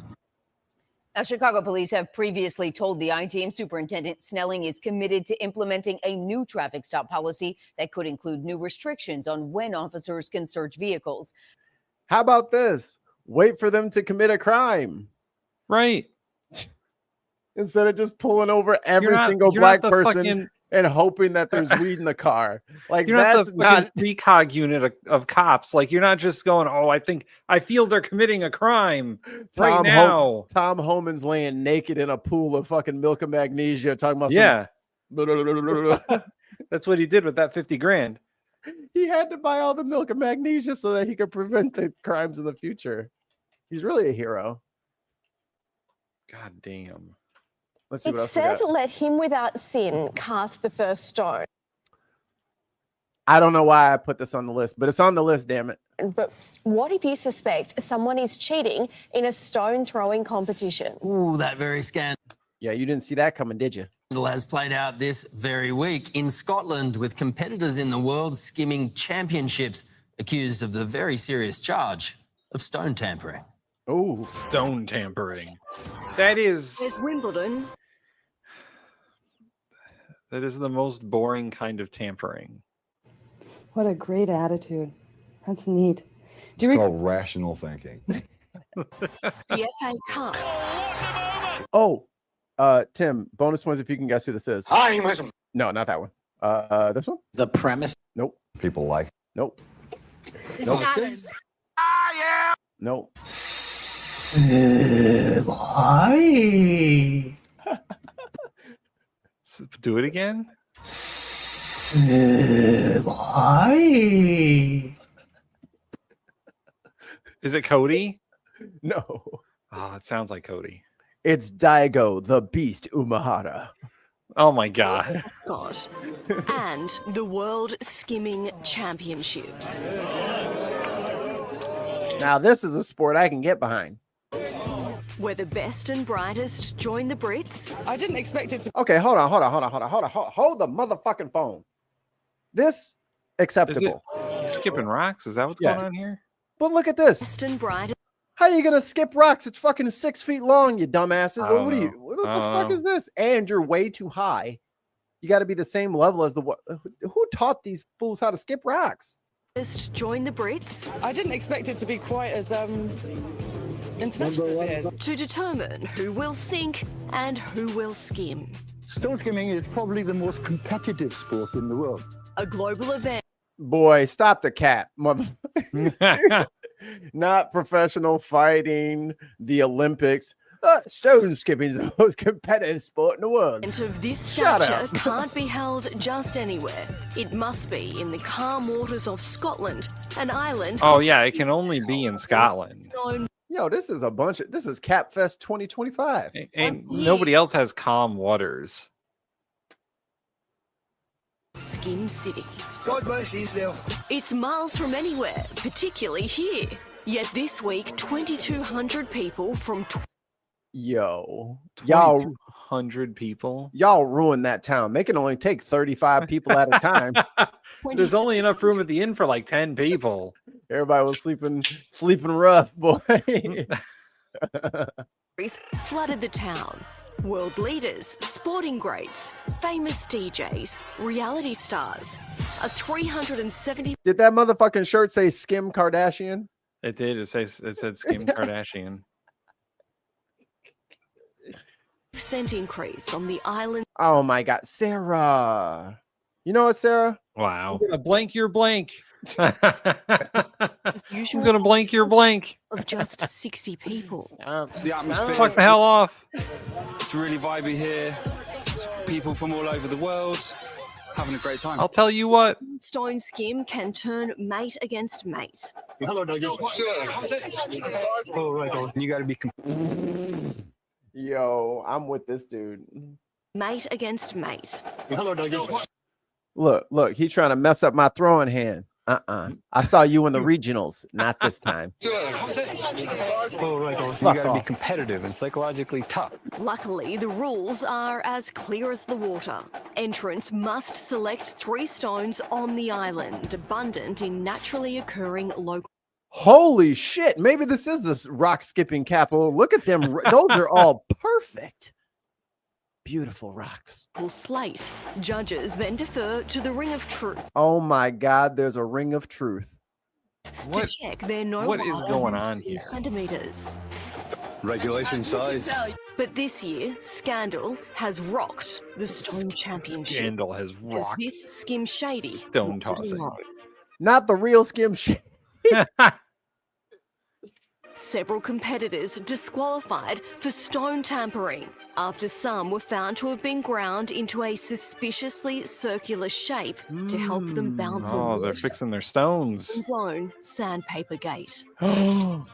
It's with great regret that we announce Sandpaper Gate. organizers have become aware of doctored stones being used by several competitors at this year's championships. The stone scrutiny is announced.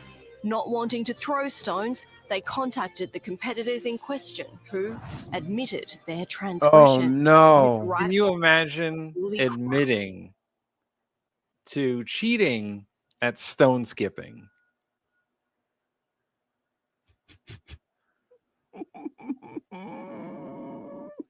I'm gonna blank your blank.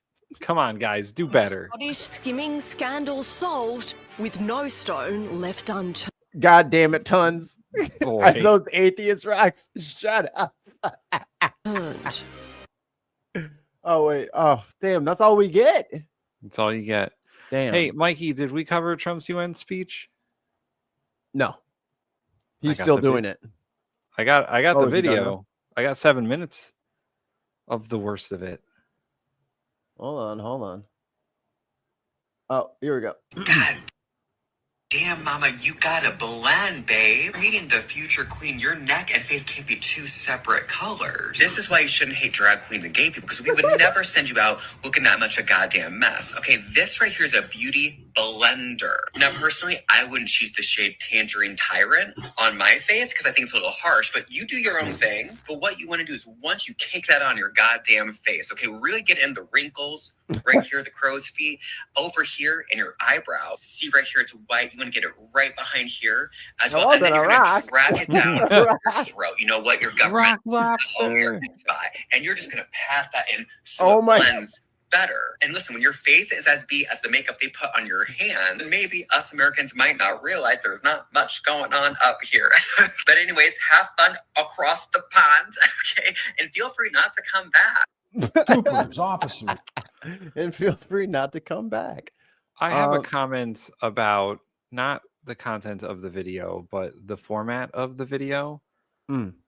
I, as an older millennial, oh boy, I have problems with reacting to videos that people are also reacting to at the same time. Oh, here we go. Like, oh, here we go. Pretty soon he'll be saying everybody should do their videos in one take. You're gonna be Ollie in about 6 months here. I'm just saying, like, it gets to sort of like a mirror effect where like you're reacting to someone, reacting to someone, reacting to someone, reacting to a video, and it gets like out of hand. Like, it's just, it blows my mind that that's like the content. That's the content, is us reacting to someone, reacting to a video. Tim, and it just goes on and on forever. What do you think the audience is doing right now? Right, but like, is someone going to react to us reacting to that video, reacting to someone else reacting to that video? They are reacting to us. It's just not being recorded. It's the mindlessness of the content that boggles my mind sometimes. Or it's community building where we can all react to something together. But I don't know who that guy reacting to the video is. I mean, I shared the video. Would you like to have it so then you can find out? I'm talking about the guy in the video reacting to the video that we were reacting to. Right. Who the fuck is that guy? I mean, do you actually care what his name is, or is that just a rhetorical thing? That's a rhetorical thing. Like, okay, is he an influencer that I'm supposed to care about? I think the point is you're supposed to glean from their message what you would like. Like, you play their message and take it for what you want. Just like he took those pictures of him and did what he wanted with him. Like, that's right, the point of it. I'm fine with the original video, right? But the guy in the corner who was reacting to the video, why did he need to be there? Because he was showing us. But he was reacting to it. Okay, Tim. This is I'm not you are literally setting your own feet on fire and being mad that your feet are hot. I'm just questioning the sanity of my reality. The reality does not owe you sense. None of this has to make sense. You know, nothing has to make sense. It's good when it does, but none of this has to make sense. Who told you that sense was involved? I'm just saying that Trump should just allow TikTok to just quietly go away.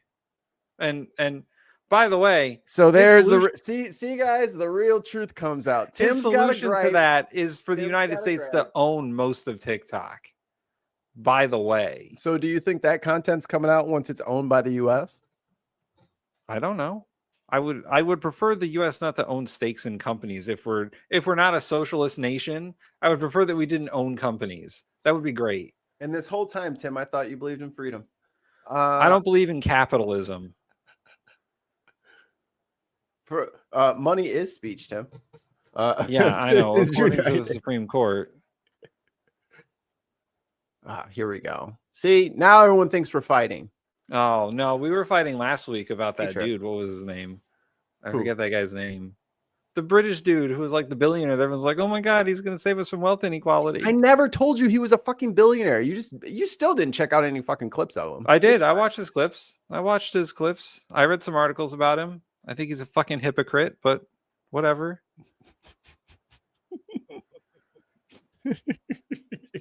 Yeah, whatever agent is tasked with keeping tabs on us is probably Tim's probably right, but Mikey's not going to let him have it. Like, what was that dude's name? I did watch his videos. I watched his videos on wealth inequality, and I watched his video on how to get rich. Like, he's playing both sides, guys. He's not an ally. Coming from you, coming to you from the abundance crowd, like unbelievable, unbelievable. He's I at teaching least basic am economics. You know how many economics channels there are on YouTube? Right. So what does it matter what this guy says? So he shouldn't do it. You're right. I'm not saying you shouldn't do it. I'm saying that he's getting You nowhere are. doing it. But you are Bill saying he Nye shouldn't tried do to it. teach us science. Fucking Hold on, motherfucker. Hold the motherfucker on. Take it back. What? Take it back. Take what? Bill Nye did teach us science. You You tried. Take it back. Do you see the state of this country, Mikey? Do you think those people believe in fucking science? All right. Right? He's trying Or me, y'all. did they just not watch Bill Nye? Maybe they didn't watch it. Well, maybe they didn't watch PBS or Sesame Street or any of that. Those Because people are fucking. Those kids were in the mines. The president of the United States just said that Tylenol causes autism. We're not So, at that point of the show yet. well, I'm just saying, did it work? Did Bill Nye work? So is that your new nihilism? Anytime that there's a problem, anyone who actively tried to help the problem, you can say, "Huh, didn't work." That's weak as shit. Weak as shit. Hey, don't ever try to fix anything, because if you ever mess up, we'll be waiting here to say, "I told you you shouldn't try to fix the world that you live in." Are you kidding me? Who is the nihilism philosopher? Was it Nietzsche? No, it was Bristol. No, I'm not a philosopher. It sounds that way because it seems like you're just like, what is the point? What's the reason for all this, Mikey? What's it all for? What are we doing here? The whole point of all this is that chemicals started remembering shit. So because you have been selectively bred to have a bigger and better and smarter brain that can remember shit, your stupid little primate brain, and that goes for all of you, your stupid little primate brain tries to make patterns where patterns may not exist. Your life doesn't have to mean anything. Your life is here. Focus on that, ape. Focus on that. But you guys love patterns so much that you make religions, you make maths, you make all these things. You're just a freaking animal running around and you can remember. That's the only difference. The only reason you can speak is because your throat allows it and because you remember what the other words are. It's just a memory trick. Our brains are not so great. That dude, whatever his name is, I completely forget it, even though I watch the videos. Hold on, it's in my history. Some people just like to the watch dude, I disagree with his philosophy on how to fix things. Fundamentally, he's a capitalist. He still trades. He admitted that he still trades, and he's just making money. And sure, he cares about wealth inequality, but to what end? You're right. We shouldn't talk about it. We shouldn't. So what's your solution, Tim? To fucking actually do something. To enact policies, to get people to change. But this guy isn't doing it. He's just teaching us basic economics. I took an economics class. I could teach that. We have talked about economics on this channel. There are many other channels that have talked about it too. Did it work? No. Oh, so then we shouldn't do that anymore. We shouldn't. I know what you're saying, and I agree. We're fucked. And there's nothing that we can do. You're fucked. I'm fine. We are not fucked. You are letting the little thoughts win. Who cares if we lose 1,000 times in a row? I don't fucking care. I'm right. And my right ideas that are beneficial for more people outside of myself will win over time. It may not be in my lifetime. It may not be in Kira's lifetime, but they're the right ideas.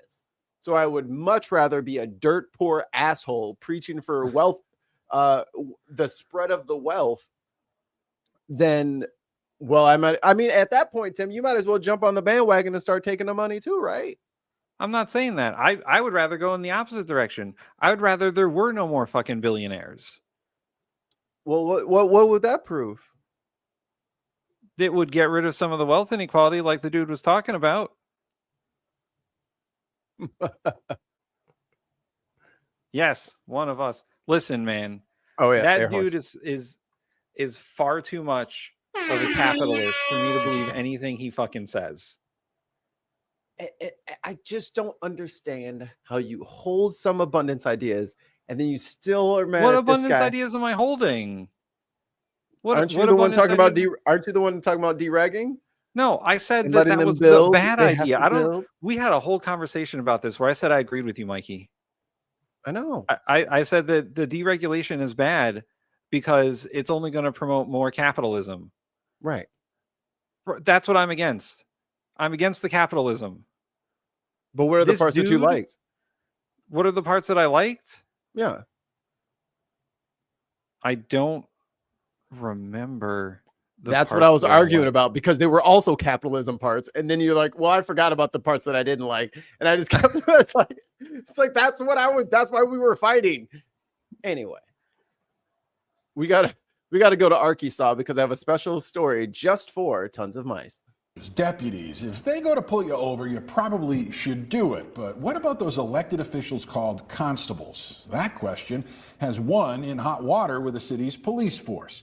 Thanks for joining us tonight. I'm Rolly Hoyt. And I'm Faith Woodard. A woman claims Jefferson County Constable William Hamilton chased her all the way to another county trying to pull her over. The confrontation, when she did, has been captured on video. THV 11's Catherine Rowley spent the day sorting through this I law. looked back and I saw the headlights. I was like, that shouldn't be there. Faith, this all happened on the county roads between England and Pine Bluff. Constable William I look back at the headlights. I'm like, that's not supposed to be there. had a blue light on his truck trying to pull over the female driver. She instead called 911 and kept driving, meeting officers and deputies in a parking lot. The confrontation that followed them has concern about Hamilton. Alistair, I'm current to British pounds. And actually, let me give a boom because I didn't really get my air horns on time last time. Fucking U-Haul truck. 2 British pounds. Tim, Mikey, what about UBI? Would it work? Yeah. It has worked. It does work. We tried it during the pandemic and it worked. We raised half of all children out of poverty. In 6 months. In 6 months. With 2 payments. It works. It works every time. You can't just throw money at the problem, then the kids would eat lunch. Yeah. At some point, this country is going to have to realize, with the amount of automation and fucking AI that we're injecting into the economy, that there's going to have to be a universal basic income. Because jobs will stop existing. What did the Romans ever do for us? Yeah, what did they ever do for us? Nothing. What have they done for me lately? Did you read up on most of those Roman emperors? Those people were monsters. I read about Pompeii, or I watched a video on Pompeii. Destin from Smart Every Day went over there. Man, Pompeii was lit. In this dash, and Russell makes a good point. The UBI that we did was borrowing money because obviously we can't pay taxes in this. Why would we pay taxes in this country? But if we raise taxes appropriately, we could very easily do universal basic income. And so many of our poverty problems would be solved. Tax Amazon at fucking 20%. UBI's done. Fucking Done. Start taxing the rich at 70, 80%. See what happens. I bet you it'll be a safer, quieter, less contentious America. Everybody be docile as shit when they don't have to fucking fight and scrap and hustle 13 jobs just to fucking eat. Yang's UBI is a scam. I've read his book, The War on Normal People, and that shit is weird. He's weird. He's just, but if you did a regular universal basic income that wasn't like Freedom Bucks or whatever, it would be fine. And I liked Yang and I liked the UBI idea. And then he just didn't have any there. And I'm like, you idiot. Yeah, that's all he had was like, let's do UBI. And then when people asked him how, and he was like, by doing it. But let's just do it and see what happens. Studies show that when we do it, it's like, no. How do we do it? In the 3rd year of having UBI, we think that it'll, no. But anyway, back to the high-speed chase. High-speed chases. So this constable has his regular person car, and he took like the fucking Starsky and Hutch fucking on the hood, and he's chasing this lady around. So she called 911. He's like, there is a man chasing me. I'm gonna need y'all to come get his ass, please. As concerned about Hamilton.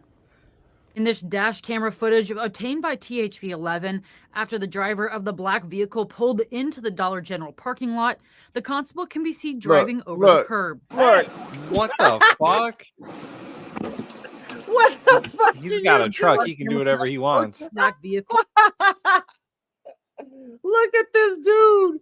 Look at this fucking dude. That's funny. Oh my god. Once part. Bro, if this motherfucker gets out of his car coming up to me, he's done. Oh, we got 2 British pounds from Tim Ballum. Jesus, imagine if PAYE was introduced in the US. What's PAYE? Searching. Oh, PAYE.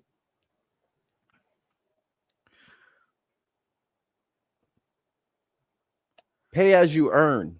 Oh. And it refers to a system in which taxes withheld from employees' paychecks and sent to the government as advance payments on taxes owed, or to a student loan service for income based. So it's like withholdings. Oh, okay. I mean, Amanda, I was about to say Amanda. Amanda's my wife, but she's a tax accountant, and she has informed me that America does do a version of that. If you are self-employed, there are quarterly earned taxes that you have to pay, and it's based on your income. And it can, you pay a certain amount, but if your income is lower than that, then you get a refund at the end of the year.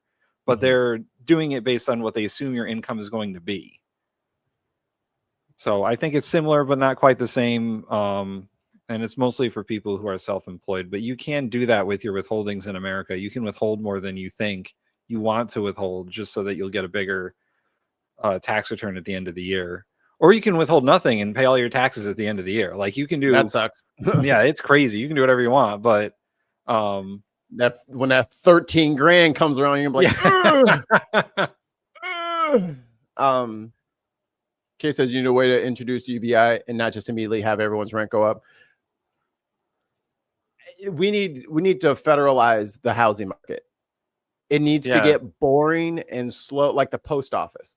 Like the fact that these people can just without even moving into a place, without even setting foot or putting a key in a lock, they can buy and sell 100 properties. For like a short lot. Like this is a housing market where people need this to be stable and secure, and you're just letting them fucking play casino with it. We need to reinstate the banking laws like Glass-Steagall. To separate investment banks from personal banks. That's step one. Because the investment bank, personal banks being able to do investment banking is what caused the housing speculation in 2009. That's what caused it, because these banks over leveraged themselves when they bought and sold these fucking mortgages, subprime mortgages, when they started speculating on them. That's step one. Step two is having antitrust laws against companies who are monopolizing housing markets. Like that, honestly, taking private equity out of fucking out of the housing market would do wonders. And then taking away the ability of these fucking landlords to collude on pricing.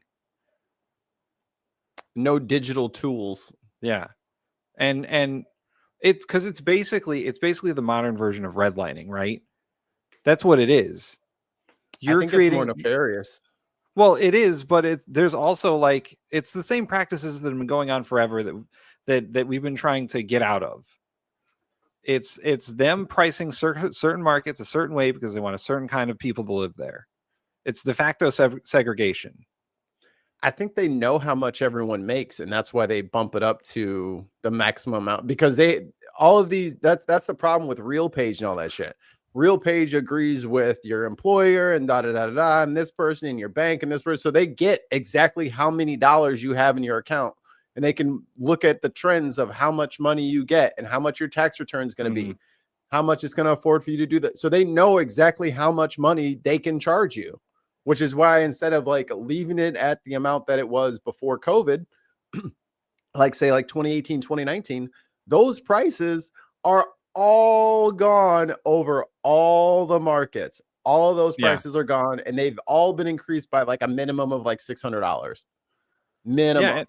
Yeah, and what I would do is I would tie your ability to raise rents to inflation or the cost of living, or do it something where there's control on it, and these landlords can't just charge whatever the fuck they want.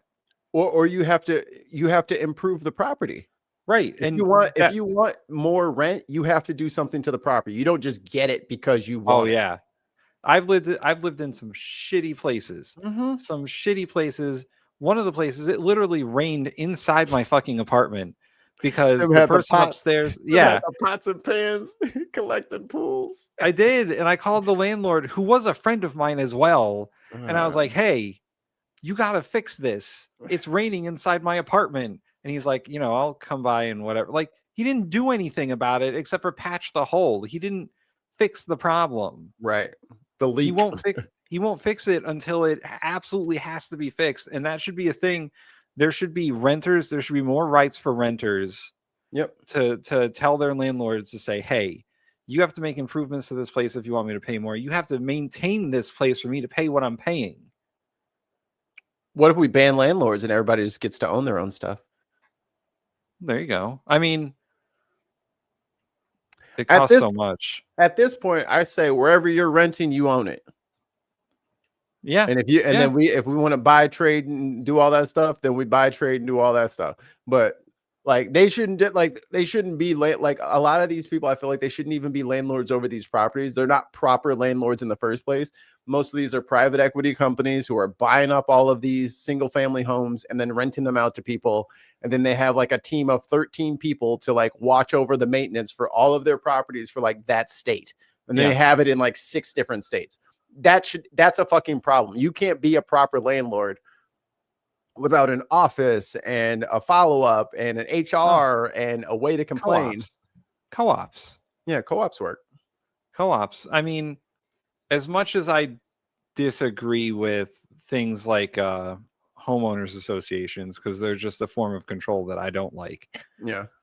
Co-ops where everyone has a say in the building, and you have associations where people can vote on improvements and maintain the property themselves. Hire a company to do it. But as long as people have a say in where they live and what goes on where they live, then it's better than the fucking landlord. Is not a great name for you own a property and you're like the lord of this property, and like you get to do whatever you want. Like the way we have it set up is so fucking feudal and medieval. It's ridiculous. And it doesn't work. But anyways, high-speed chase, attempt number 3.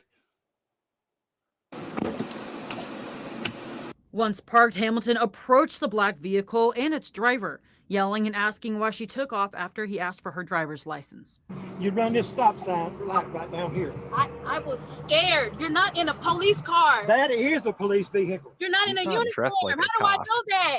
But then an officer with the England Police Department asked the constable to move away. Look, you're in my town now. You're going to back up when I tell you to back up. Yeah, you're in my town now, Jasper. You're in my jurisdiction, son. You're in my county. You're in my county now. You're in my town now. You're going to back up when I tell you to back up. Do you understand me? Don't start. Back up. Like, on what fucking planet does this old bag of bones think that he is about to like do something to this cop? Like, this is the problem with He's like wearing this, a dirty t-shirt. Oh my god, dude. Like, I'm not pulling over for you. And if you come up to my window, I am knocking out your front teeth. You will be shitting teeth for a week. Like, I am not about to just take bullshit from some nasty stained let go of my moob. I go, Billy's like, England. Yeah, sorry, Billy. The United States sort of took all the names of your country and all the cities and territories. Like in Connecticut, we have a New Britain and a New London, and we have an Essex. We just stole all those names. You're welcome. You need to chill out. You need to chill out. When asked if he had radioed or called anyone about the pursuit as it went into Lonoke County, Hamilton says no one answered. The tone of the confrontation, as well as the details, has England Chief of Police Richard Friend concerned.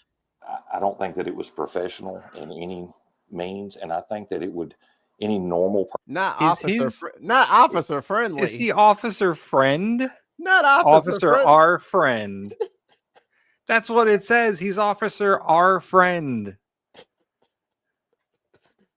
He is not our friend.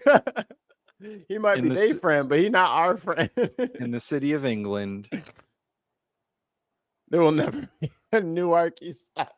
Not with that episode. Is that the nipple squeezy hole? Yes.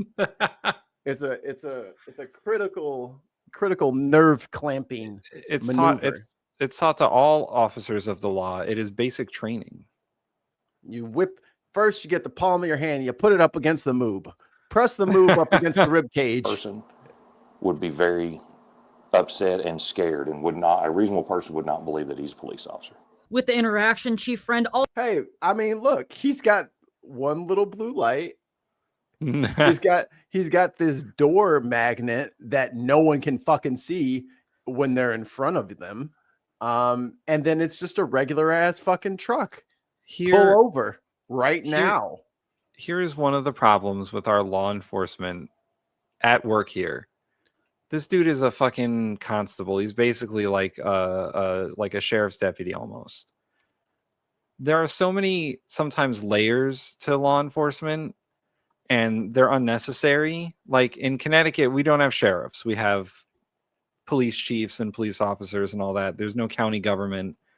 But there's state police and then there's local police, right? Right. In Stratford, where I lived, there were constables, but they were an elected position and they just like served court papers to people. That's their only job. That's his job. Right. So what the fuck is he doing? Like he pulling her over.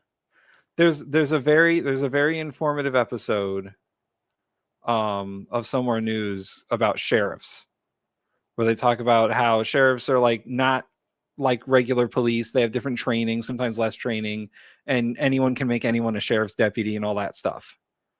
And they're elected sometimes. Yes. So they're a political police department. How would any normal person know he was a general? Right. He's wearing a fucking dirty t-shirt and a hat. Like, what the fuck? How does this scene right here not... Obviously, he's a cop. Oh, no, obviously, this old dirty man in this is a old cop. dirty truck. Like, get the fuck out of here. That truck is 1 billion years old. Also said that it's a major safety concern with interactions like this one. My concern is that if he tried to stop someone and act this way, he or another person could be hurt. He never identified himself as a police officer. He's got a badge and a filthy shirt and some baggy blue jeans. Yeah, see, man, he knows too. He expected to be treated like a police officer, and I don't think a reasonable person would. Bro, look at this truck. I'm not pulling over for this truck. Are you kidding me? I'm Nope. not pulling. No, If I'm not. I pulling saw over that truck trying to pull me over, I'd be like, he wants to get by me. He's not trying to pull me over. Like, No, he put the blue light on. The blue So, light well- Walmart special. in sometimes blue lights mean like he's trying to get to like the fire department or something. Like, I know that sometimes they have trucks with blue lights That's around red here and that are blue. for firefighters. That's emergency. That's red and blue. Only blue is police. And anybody can buy that shit on Amazon and put it on their fucking car. He might be like fucking security. Like, he's secure. Like around here, like some of those vehicles, like Yeah. security vehicles, have blue lights. Right. Like emergency vehicles will have both because that's like what they train us with. But Yeah. flashing lights of any kind we're supposed to be unaware. Yo, I'm not pulling over for crazy man with the dirty shirt with his little medallion looking like he's like, oh yeah, I'm from NYPD undercover. Requirements looking for ass. constables is also a concern. Both Chief Friend and the sheriff. And shout out to her for calling 911 and be like, yo, I'm gonna bring him over to the Dollar General. Y'all coming? Cool. We'll meet up, and then y'all get him the fuck away from me. Say that Hamilton was not in a constable uniform or in a law enforcement vehicle. The last training that he had received was in 2019. Oh my Less god. training with less oversight, with less everything. Yeah. No budget. They get $1 a year. But those are questions lawmakers will have to sort out. Maybe our legislature needs to fix that because they're elected, so they don't go through standards unless they willfully do it. That's a huge problem. A huge problem. Why? It's fine. You can't just have fine. people who were trained like 10 years ago going around saying, "Oh yeah, no, I'm a cop and I'm pulling you over," while they're not dressed like a police officer. They just look like a dude who got like a fucking badge off the internet and got a, like you said, a fucking magnet for his Amazon. door. Yeah. The Amazon cop. There's no way I'd pull over for that dude. I'm not doing it. I got a WRX anyway. I don't wrong. Your music. I'll save the music one. But pretty much Spotify's on more bullshit. Spotify's always on some bullshit. All right. I think we've. Here we go. This is what I was waiting on. I know this is us reacting to a reaction, but I'll need you to bear with me. Why is she here. taking up so much of the screen? I can't see Trump. Hush. Hirsch your mouth. Found an answer. Damn you, clouds. Autism. How about that? They really said more pregnant people are taking Tylenol now than they did before. Also, more kids and adults are being diagnosed with autism now than they did before. Because of that, Tylenol causes autism. But just because two things rise at the same time doesn't mean that one causes the other. For example, shark attacks and ice cream sales both go up in the summer. That doesn't. Holy shit. She just put the fucking shit together. Sharks want our ice cream. They want to eat it through us. She makes a lot of sense. This is a very simple argument called correlation is not causation. Want to attack you. Science needs strong, repeated, and controlled studies before you can announce anything as fact, and those studies haven't happened yet. And on top of all of that, the Trump administration is suggesting that the drug leucovorin can be used to treat some autism symptoms. But again, the few studies supporting this are way too small and way too short in duration to decide that this drug actually helps. When leaders toss out half-baked claims, it's the autism community who pays the price. Here's the problem. No one in the government knows what linear modeling is. So they can't say if you were going to graph out the relationship between autism and Tylenol, right?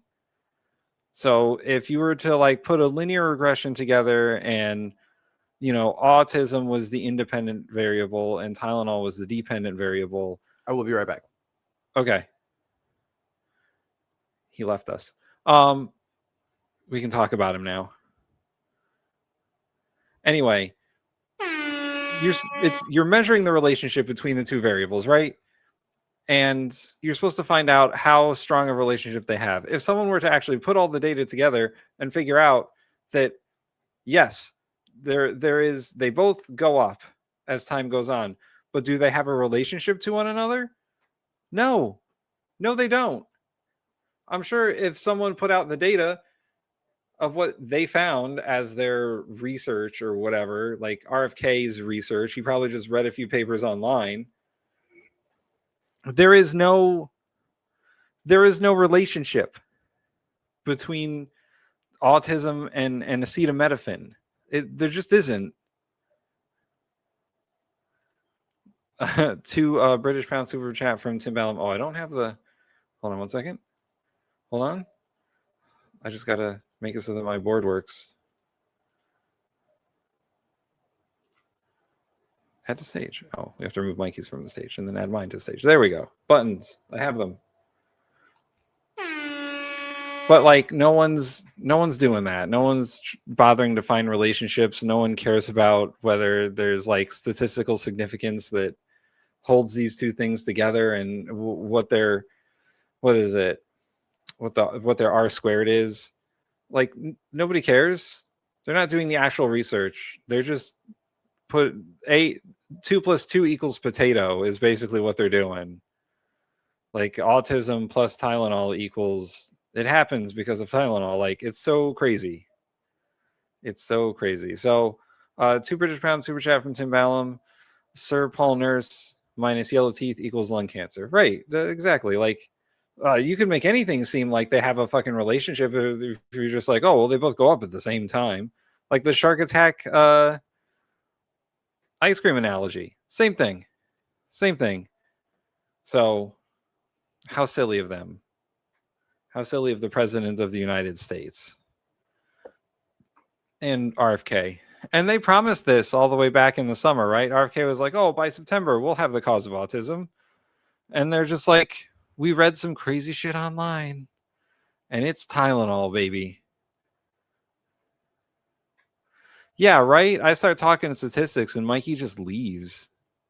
It's the only time I get to talk about statistics. And he's just gone. Tyler Knoll. My New England accent sometimes, I guess. But the president can't even pronounce acetaminophen, so you know that's a whole different thing. So they're promoting a different. The president was like, "Don't get Advil. Don't get what's the other one? Don't get Advil. Don't get it's like aspirin. Don't get aspirin, and now don't get Tylenol because they all suck." So what are you supposed to do for pain relief?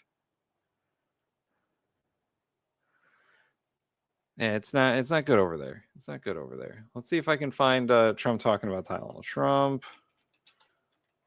Tylenol, because he can't pronounce it at all. He's very bad.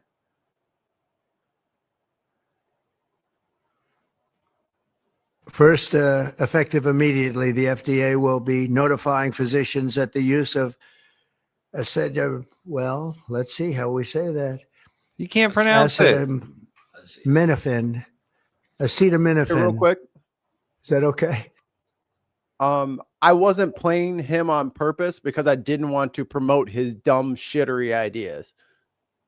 Oh no, I'm just talking about his pronunciation of acetaminophen, which he and can't. how he can't say words. I mean, I'm from Azerbaijan, so I get it.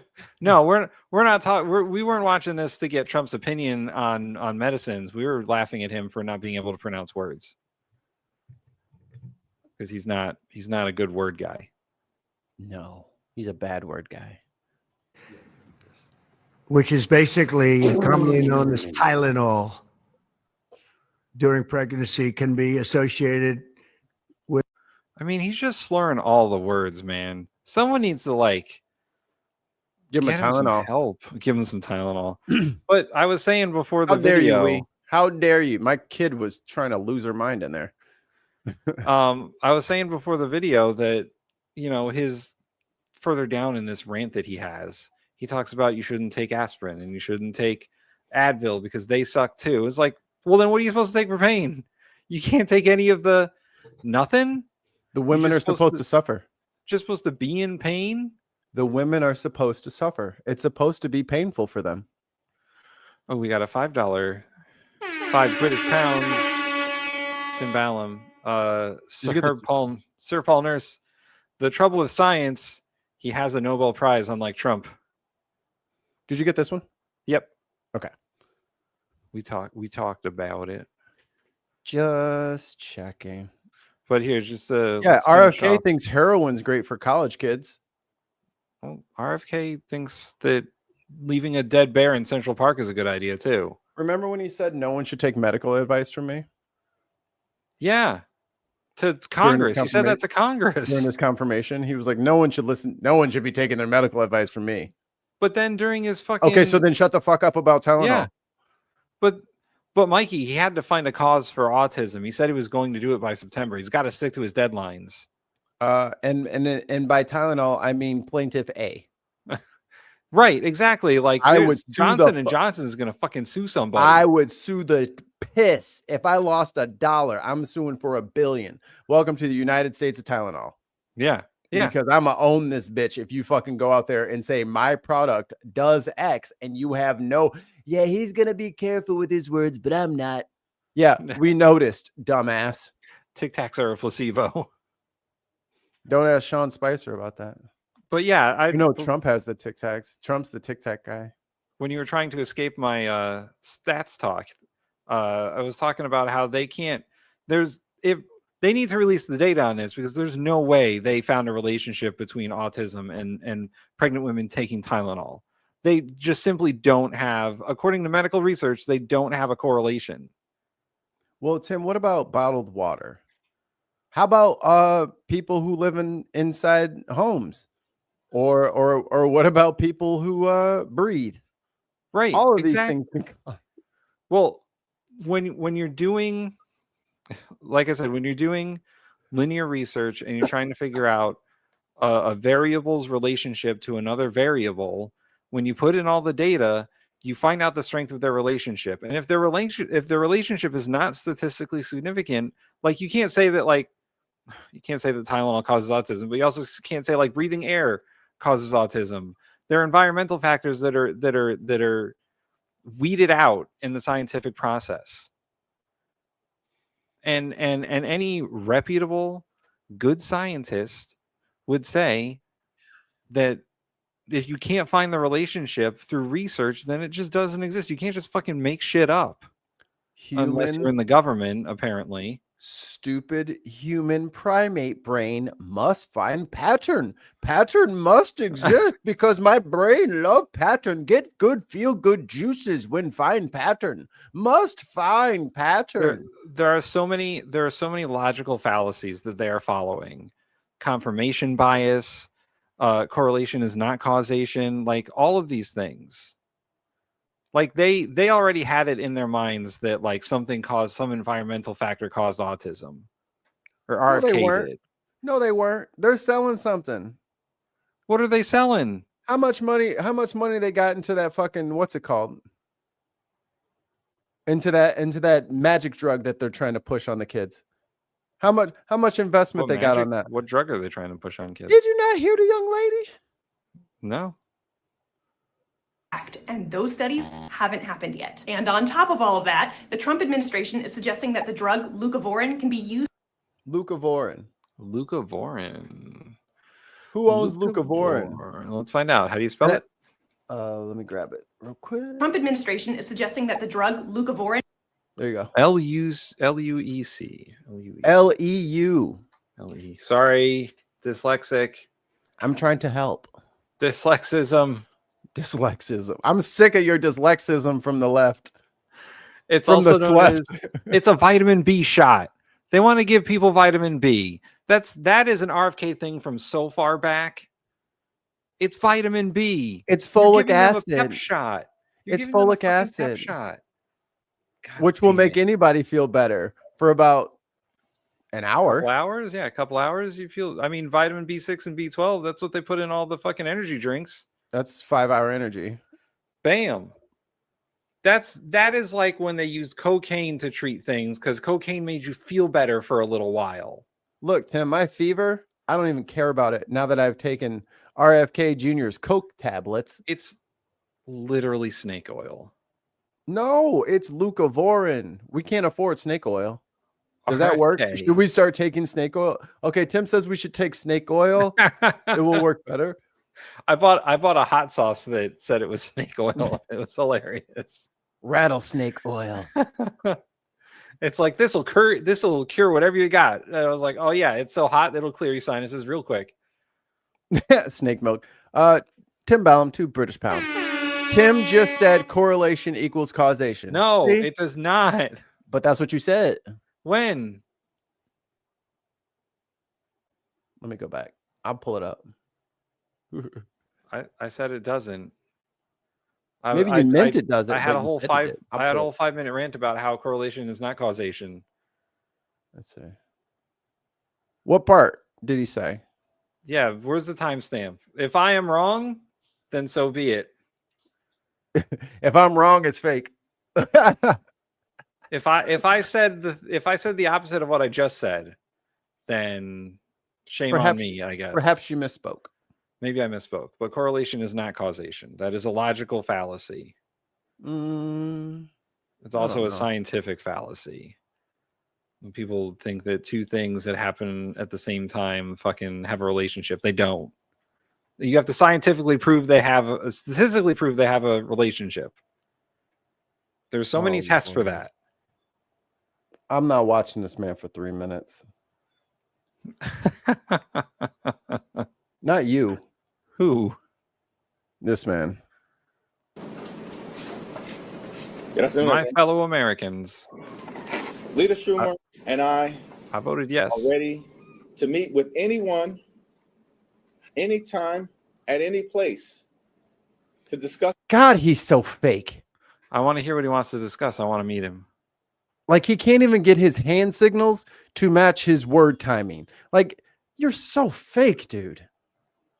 The issues that matter to the American people and avoid a painful Republican-caused government shutdown.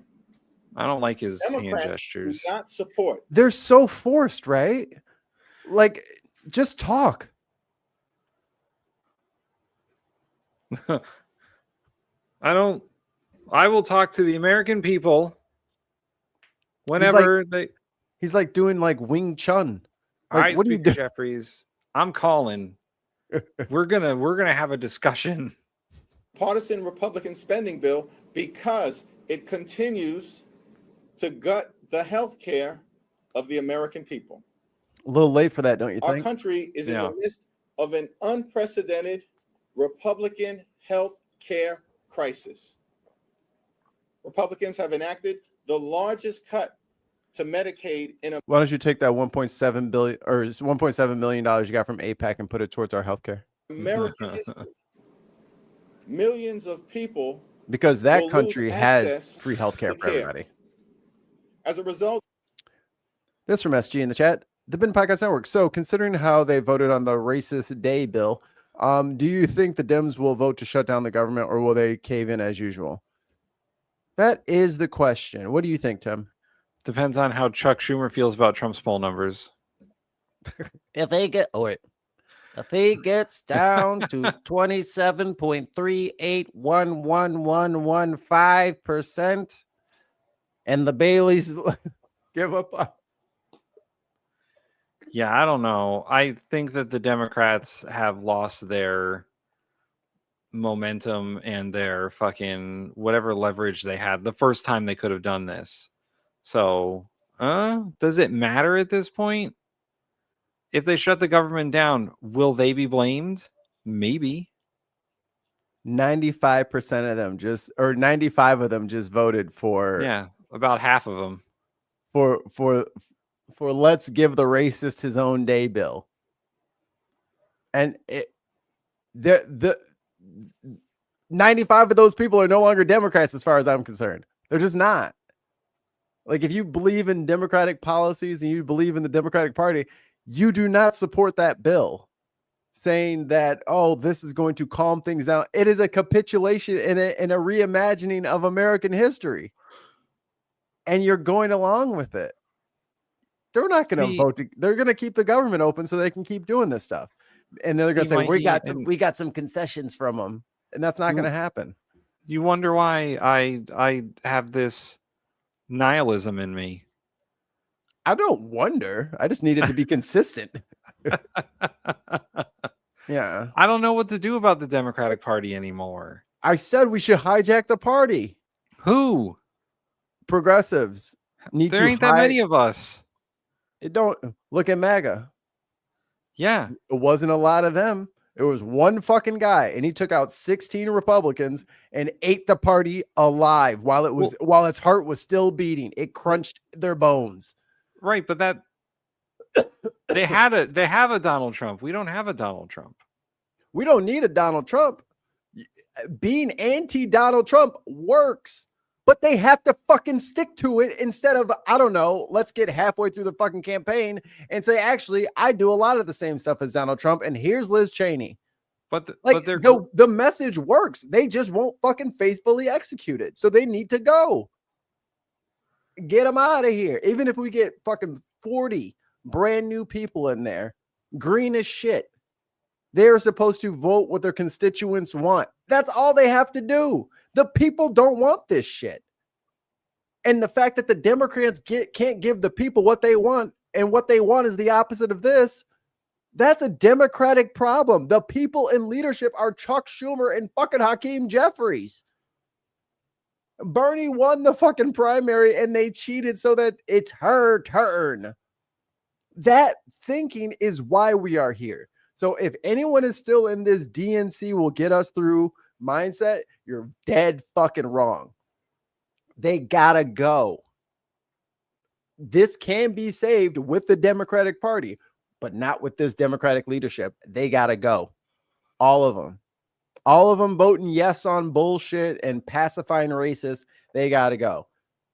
I don't know. I think it's a system issue.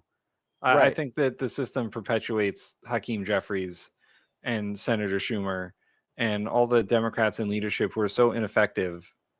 Like, it's not great.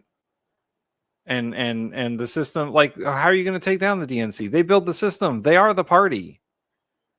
They get to choose who you vote for. Like, statewide, locally, they choose. They get to choose how you vote. What kind of primary you get to vote in? Do you get a closed primary, an open primary? You don't get to choose. They do. They control the system. So you'd have to take down the system. Yes. I know. How are you going to take down the system? You vote them out first. They control the voting. You can You run. just said that Bernie won the primary, but then they screwed him over for the DNC. But if you have all of these other people inside of the Democratic Party that are leaning more progressively, then you can argue about who your leadership is.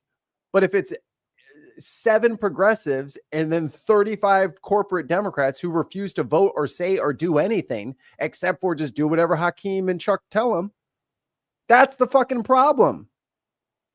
You have to have people in there to remove the lazy ones.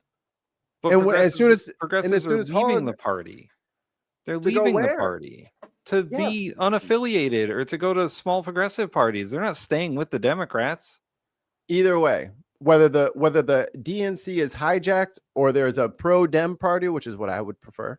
I would prefer that we had our own party, but that's not. We got to win the game. We got to win. That's the game. That is the bare bones so of it. Rigged. It's so what? So rigged at every level. Doesn't matter. Then we fight anyway. That's what this place is, right? Like that's what this is. That's the time that we're in. It doesn't matter if it's probably going to fail. We do it anyway. I mean, the Republicans are basically guaranteeing it's going to fail with all the redistricting they're doing. Listen to this. With 9 marriages between them, are selling a USA Bible that's made in China. And you can have one too for $69.99. Please be as quiet as you can. Please, could you do the circle? Yep. Don't you have a Russian dick to be sucking, sir?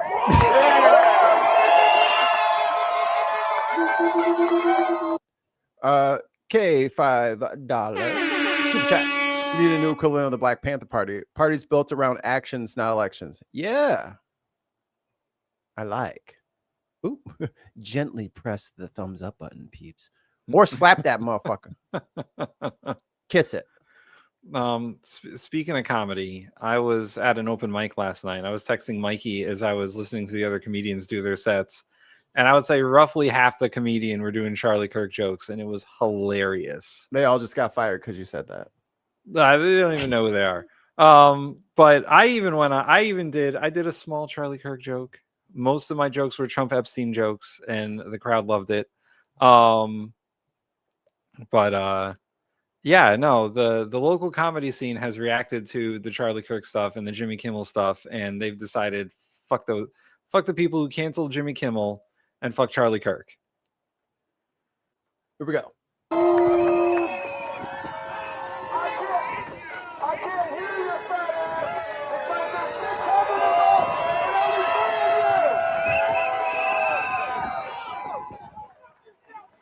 None of us are here because it's fun, and we're sure as shit not here because George Soros is paying us. We're here because we're fighting for our country, and there ought to be 1,000 times as many of us.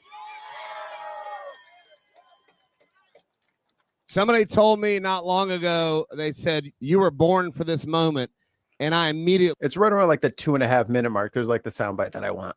...said, bullshit. Nobody was born for this moment. No human being was born to have to claw their dignity out of the clenched fist of wannabe kings. No Palestinian child was born to be massacred. No black man was born to be shot unarmed. Nobody was fucking born for this.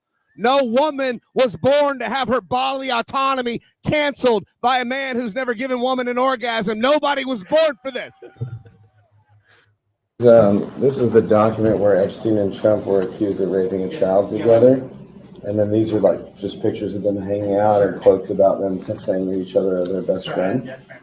I'm just trying to share this with Republicans in Congress and just saying it's not worth a whole political party committing political suicide to save a dying pedophile. And that fascism fails, it always does. And when it does, everybody that enabled it will be held accountable. That's our message. So Let me go grab those waters and then I'll. thank you so much. It's nice. Yeah, it's all there. I mean, it's pretty simple, cut and dry thing. And I know it's hard to believe something bad about somebody when you love them. You know, we've all been in an abusive relationship, but he is a pedophile. And that's, Mike Johnson just admitted on camera that he was an informant. You don't become an informant because you just abuse this well-being patriot man who wants to save your kids. He was an informant because his other option was prison because you're a child rapist. Well, we appreciate your materials. Thanks so much. And you don't end up as a co-defendant with Jeffrey Epstein because you're abusing well-being patriot. You end up as a co-defendant with Jeffrey Epstein because you're a child rapist. If you will not report on these protests, we will bring it to your fucking door. And we will do it every day until you cover the truth of what is happening in this country.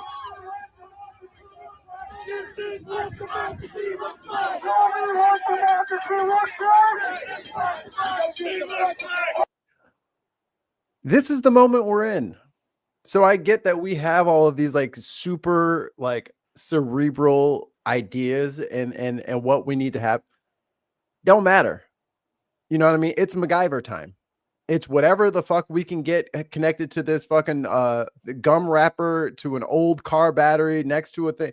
It doesn't matter. Because here's the unfortunate part. Should we fail at saving this nation, and I know a lot of you over in the UK are over there like watching intently, they don't stand a fucking chance without us. If we weren't senselessly mocking Trump and making him feel like shit and slowing up all of his shit and protesting like we did, the rest of Europe would have been done for by now. Because Elon's money and Trump's influence would have been all over your shit, and the mega project would have been fully underway, and y'all would have been fucked if it weren't for us Americans slowing this shit up. So yes, we're going to lose and we're going to fail a bunch of times, but it is for the greater good. And that's the greater good. And that sucks that we won't see any of the benefits of all the stuff that we're doing. It sucks.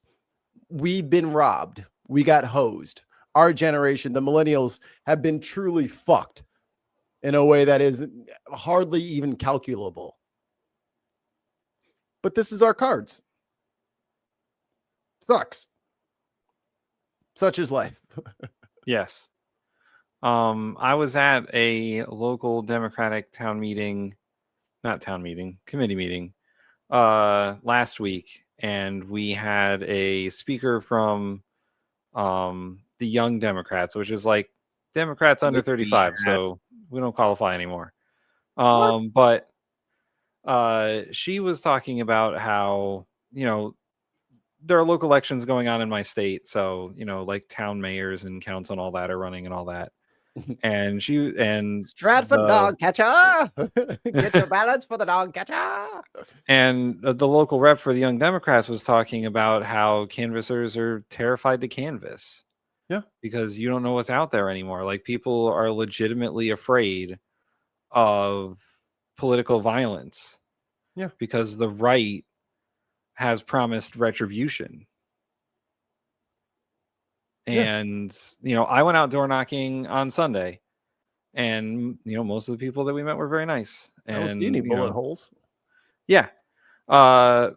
Because we went and knocked on Democrats' doors, and even the Democrats, some of the Democrats we knocked on, it was the same time as the Charlie Kirk service, whatever. Mm-hmm.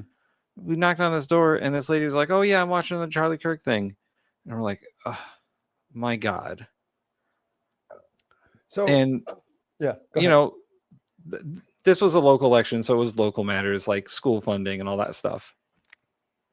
But the amount of people who are just like, yeah, I usually vote Democrat, but I don't know, and blah, blah, blah. And I know I live in a Republican town.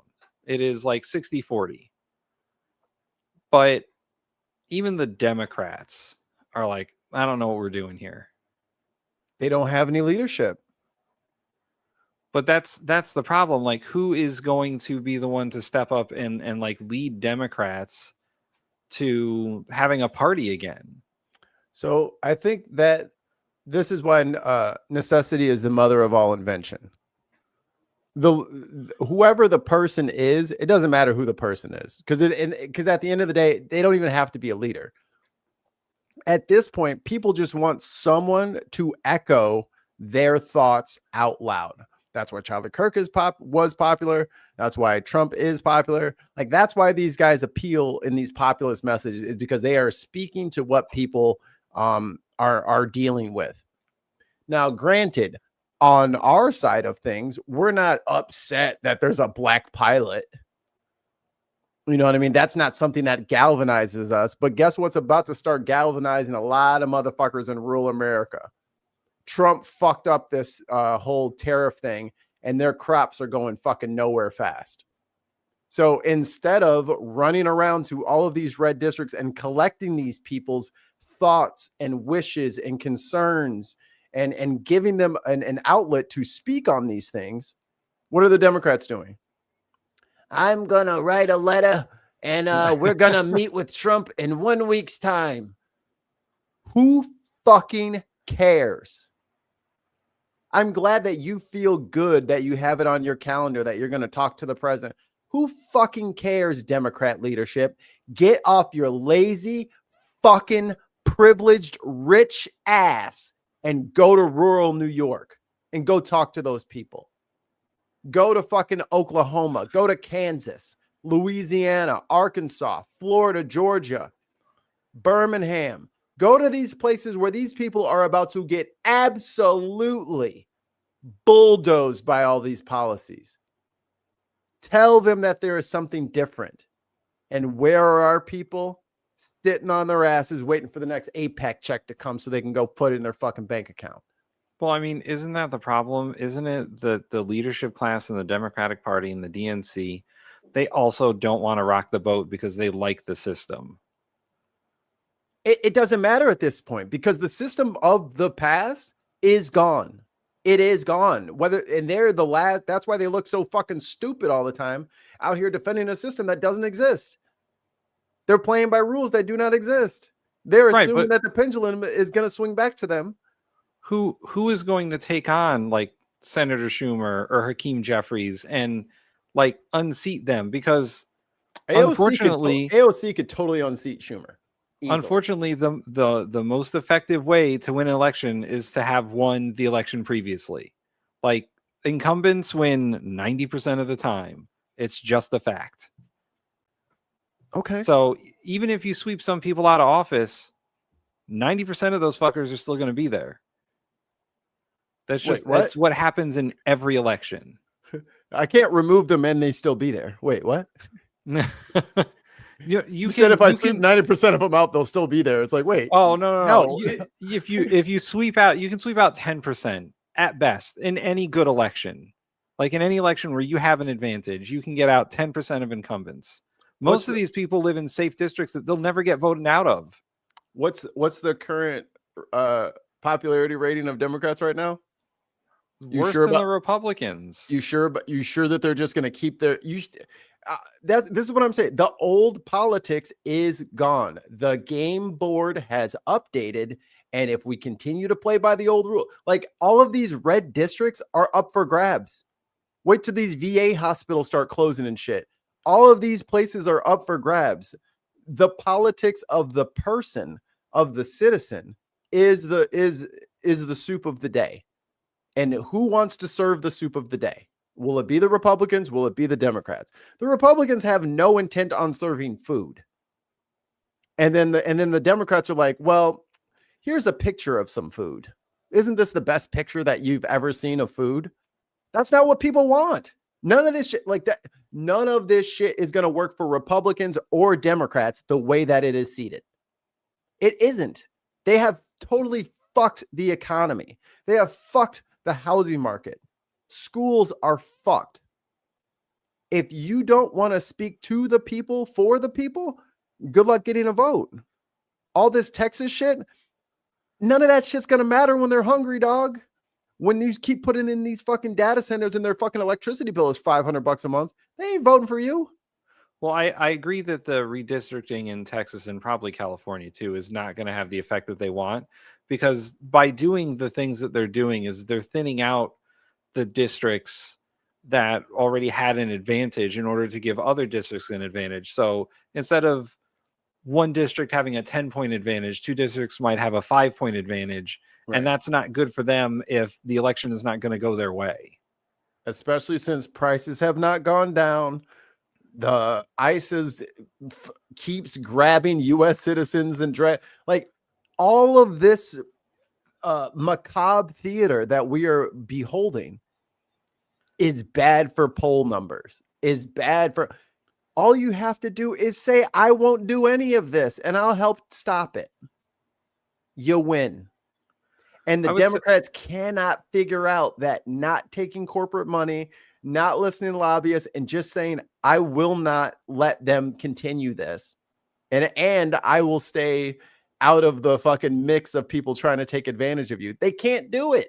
They want to take advantage of you, but I'll do it less than the Republicans. That's not good enough anymore. It's not good enough anymore. It's not going to fly. I mean, it really depends on how many Americans, how many voters are motivated to actually go out there and vote. I mean, that's the biggest factor. Who's going to be motivated to vote and why? And, you know, midterms they're great for the party that's not the incumbent party, right?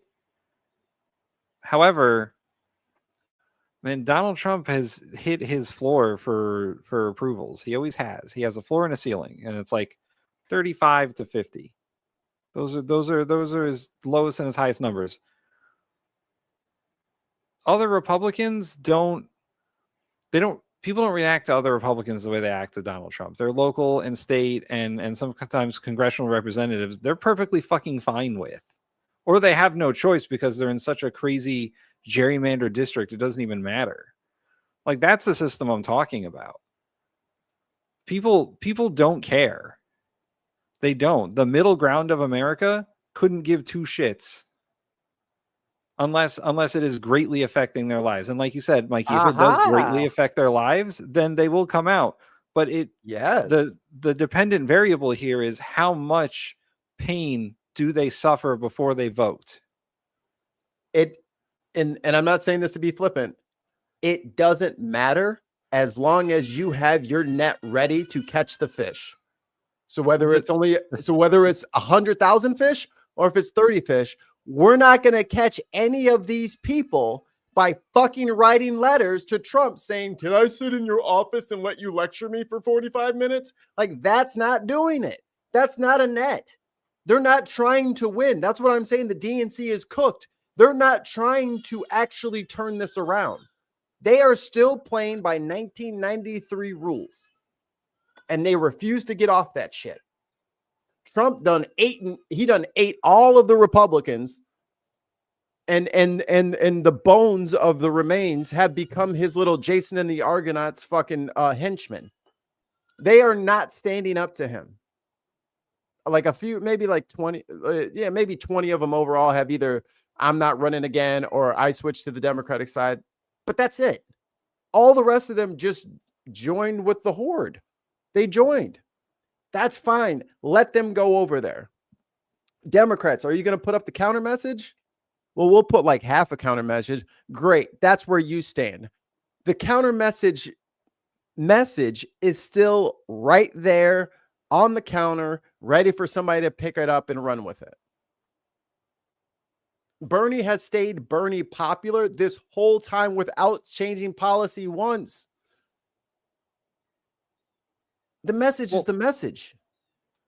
The message is the message, but Senator Schumer is still going to be senator until 2026 or whenever his election is. I And hope most of these AOC people runs against are him. going to be in office until that time. So the people you have to present the message is them. They are the prominent figures in the Democratic Party. So how do you fix that so that you can get new people elected? Like it's such a it's a lot of steps. It's almost a circular argument because they have to change their messaging so that the party can be better, but they're not going to do that because they think their messaging is fine. And America has already let them know in no uncertain terms they're wrong. Right, They're but wrong. my question is the result going to be that people like the Democrats or people dislike the Democrats so much that they're going to vote for Republicans instead? They don't like this either, though. They like the Republicans more, and the Republicans are in power. But that's the thing. And we have to. I know we're in 2025, but we still have to go back to 2020 and then like the leading up to 2024. No one liked either party. Everyone's just generally fucking pissed because we've seen the greatest transfer of wealth since the fucking Gilded Age. No one is happy about this shit. And the people who do claim that they're happy about this shit are the same people who are about to lose their farms. So whether they like it or not, they're about to start agreeing with a lot more leftists in a heartbeat here. They're about to have a lot of these lefty takes here in a heartbeat when all the shit starts when all the funds start drying up. When farms start getting lost, when VA hospitals and rural hospitals just start getting closed. And that's not just the medical care. That's all the janitorial staff, all the nurses, all the logistics for getting in supply. When all of that disappears and these towns start turning, like go look at old coal towns in Western Pennsylvania, in West Virginia. Go look at them. They're literally like fucking apocalyptic Walking Dead cities where there's like a gas station and there's just like weeds growing up through the front door of the place inside the building because they just literally abandoned whole towns. When other people's towns start looking like those, and then they're still gonna, yay, Republicans, we're doing it. I don't have to be a Democrat. All I can say is, are you hungry? I'm barely a Democrat at this point. You know what I mean? Like, either you're going to fix the issue or you're going to Chuck Schumer it. Well, here's the problem then. Both parties have shrinking registrations. Yep. Both parties, the Democrats and the Republicans, are losing ground to unaffiliated because people feel disillusioned by either party. Right. And that is a growing thing in this country, but there's no major third party emerging. There's no major third party voice emerging. It's just people are just tuning it out.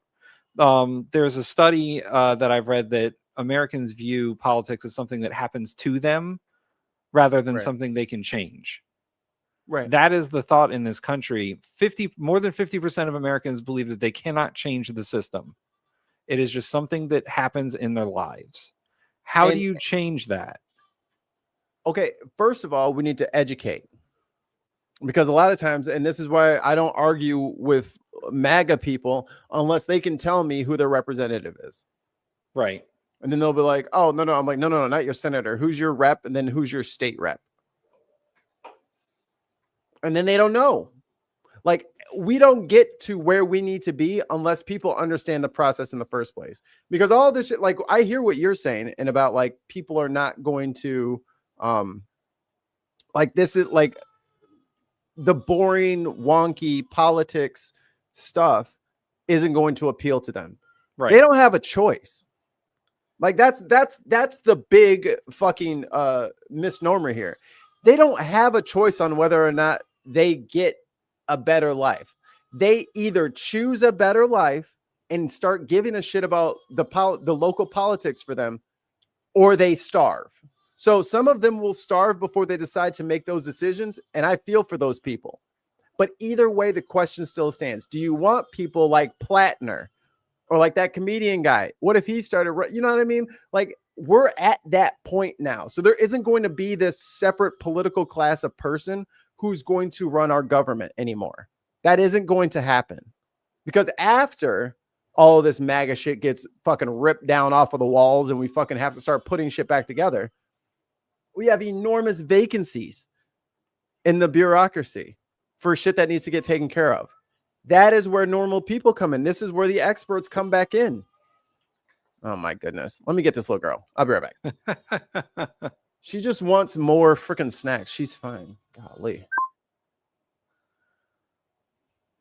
All right, Mikey's gone. Let's fucking talk about him. I was just perusing the Pew Research Center for any articles they had about recent politics and whatnot. And here, maybe I can put it up because it's got some interesting. Talk about it with Mikey when he comes back. Oh, that ain't it. That's us. There we go. See if I can make it bigger.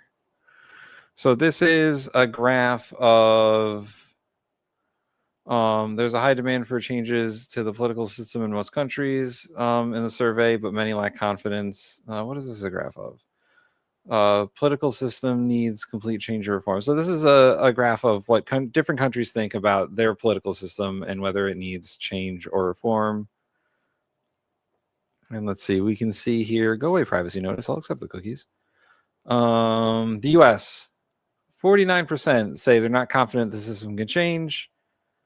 27% are confident the system can change, and 13%, oh wait, that's wrong. I went to 23% say the political system needs minor or no changes. With the UK over here, 42% are not confident that the system can change. 16% say that the system can change.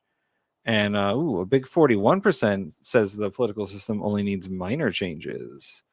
What do we think in the chat? Does the UK need changes? Can it change? Will it change? What's a good one here? Oh, Sweden. Everyone thinks there's a little bit of change that can happen. 71%. 13% say that they're confident in change, and only 16% say that they aren't confident that there will be any change.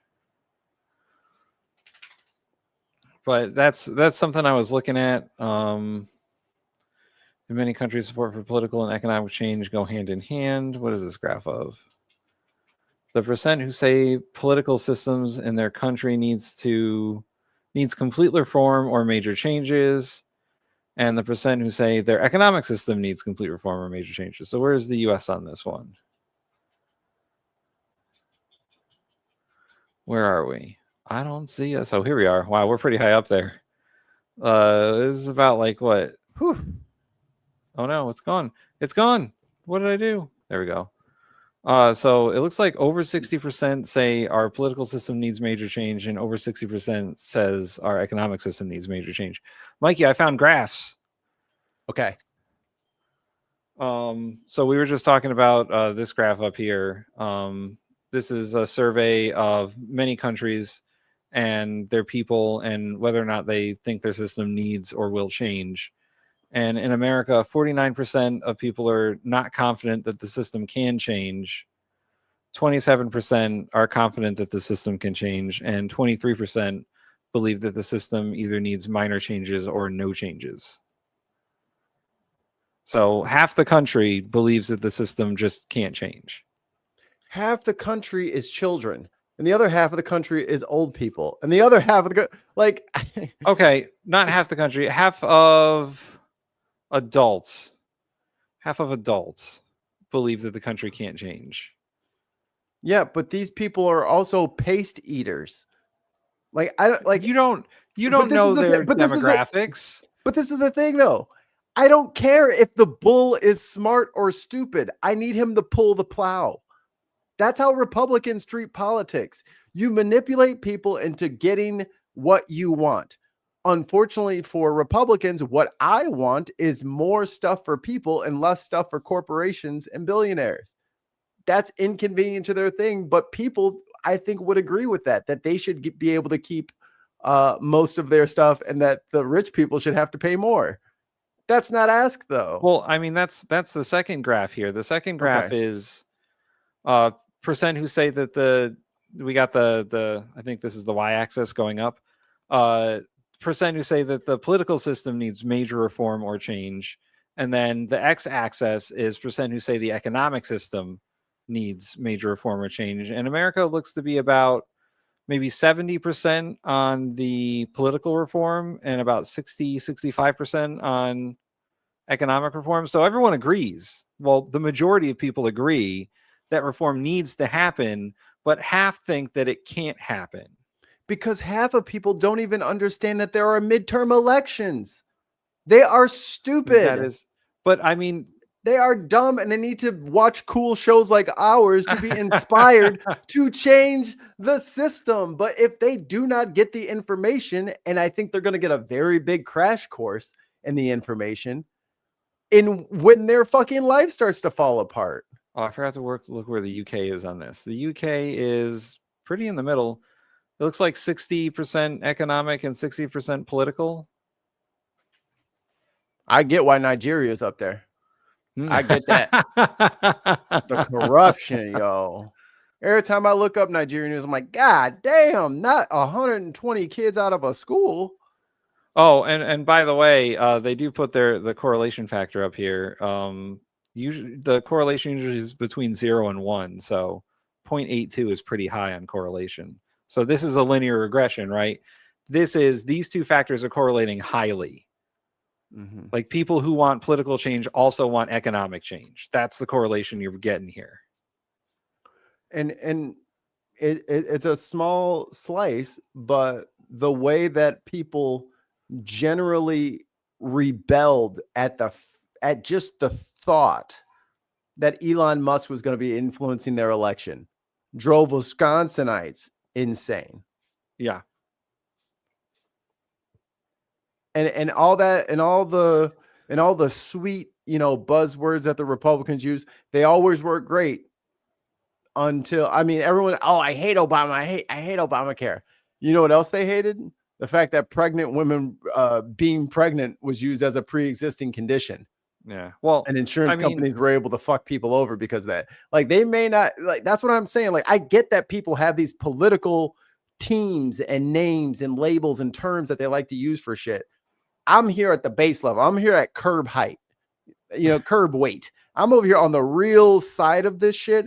They will not like ICE agents running through Naperville with guns. That is not what they voted for. They don't like that. It inconveniences them. It doesn't make them feel good. Just like there's all these people right now claiming that Charlie Kirk was this great person, when in all actuality, they just don't want people to be happy that someone died. They have no idea who Charlie Kirk is, but it's distasteful for them. Well, Mikey, he was very pro the First Amendment. Yeah, because they're big fucking idiots and they don't know how to critically think about things. Oh, I have a thing for that. Oh, maybe your thing is not, because my thing is. Oh, did I accidentally bump it? What a great attitude. That's neat. Do you rational thinking? There you go. It's called rational. What a great attitude. That's neat. That, I think you should separate those two, because what a great attitude. That's neat is hilarious. Other names on the list. No desire to inflict it on people who don't want to consume it. People like it or not. And what I do is designed for people who like it, not for people who don't. You have to sell things to people that they want. Well, here is the ultimate example of why Democrats are terrible salesmen and will always be terrible salesmen. People hated Obamacare. They love the shit out of the Affordable Care Act. To be fair, it was always the Affordable Care Act, and then they called it Obamacare. Right. The Republicans labeled it Obamacare. Yeah. They won the issue. They won the issue because they won the marketing. The Democrats are terrible at marketing. They always have been. What's going to change that? The leadership in the Democratic Party has been terrible at marketing. And I know you're going to go into like, oh, well, they'll never get. If they actually had more progressives in the party, they have to capitulate or risk huge splintering votes and huge that's why it's called a hijacking, Tim. We can't hijack from outside the car. Well, we have to be inside the car to hijack. I mean, they're not going to let you in. Like, they don't have a choice. But they do. My final question to you, Mikey, is how is that going to change in the next year? How are we going to kick the DNC leadership out in the next year? How is Senator Schumer going to be told that if he doesn't fucking get out of here, we're going to kick him out in the next year? Because we only have 1 year to fix this. Right. Which is why we don't have time to be fucking complaining about the problem when we have a fucking problem to fix and a deadline. So we have a lot of work to do. But you know the processes in place are not going to allow it to be fixed in the next year. They don't change the DNC leadership every year. We'll cross that. We'll burn that bridge when we get there.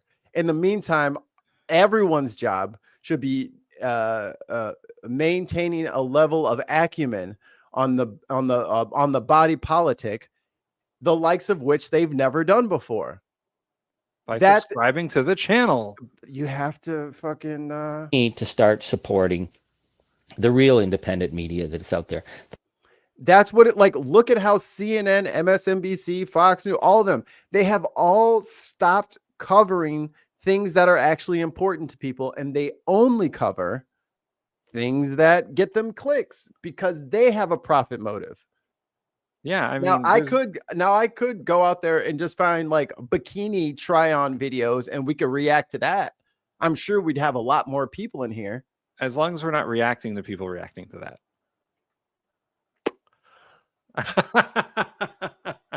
Motherfucker. Sure, you can you later for that. But it's not profitable to tell people, hey, you have to go to town hall meetings. Hey, you have to go watch your governor's thing that he's having at a public event. Hey, you need to go do work. Hey, you have to do hard stuff. Hey, you're going to have to learn how these policies work and how these committees work. Hey, you might have to run for. Yeah, I get it. You fucking privileged American whiny bitches. Shut the fuck up and do it. We don't have a lot of time to complain. I mean, we're not getting blown the fuck up right now, are we? Then we fight. We're not getting fucking starved to death right now, are we? Then we fight. We organize and we get our fucking shit together. You can't be an American who wants to be part of this grand democratic experiment, but then want to be a passenger. You're not. I get where you're coming from, but I don't know if everybody knows this. Tim is not just this fucking dude who just plays video games with me. Tim is very accomplished. Tim is an actual political scientist. Tim has run for office several times. Tim has put fucking skin in the game. Right? And I'm the second part of my story about the Young Dems person coming up and scaring the shit out of our Democratic town committee with people who are afraid of political violence is, she said, on the other hand, we have to go out there and we have to win, because if we don't win now, who knows what'll happen. Local elections are very important. If you have local elections this year, go out and fucking vote in them. Seriously, yes. you have about a month to figure out what you're voting for. And even if they start putting up hurdles, you got to have a real ID, do whatever the fuck you need to do to get your real ID, get your passport, get whatever the fuck hoop they're trying to make you jump through. Because the civil rights movement, if everybody had the same if the Civil Rights Act was happening right now and everybody's fucking laziness, if we had those levels of laziness, then Charlie Kirk would be president right now. Yeah. Because this is if y'all want to capitulate like CNN and Fox News and everybody else, that's fine. I'm not doing it. And if the DNC wants to do that, that's fine. The rest of us are not doing that. And yeah, I came when I moved to the town I live in right now, and I sought out the local Democratic town committee. I came there disillusioned because the previous town I lived in, the Democrats fucking sucked. Yeah. They sucked ass. They were the worst.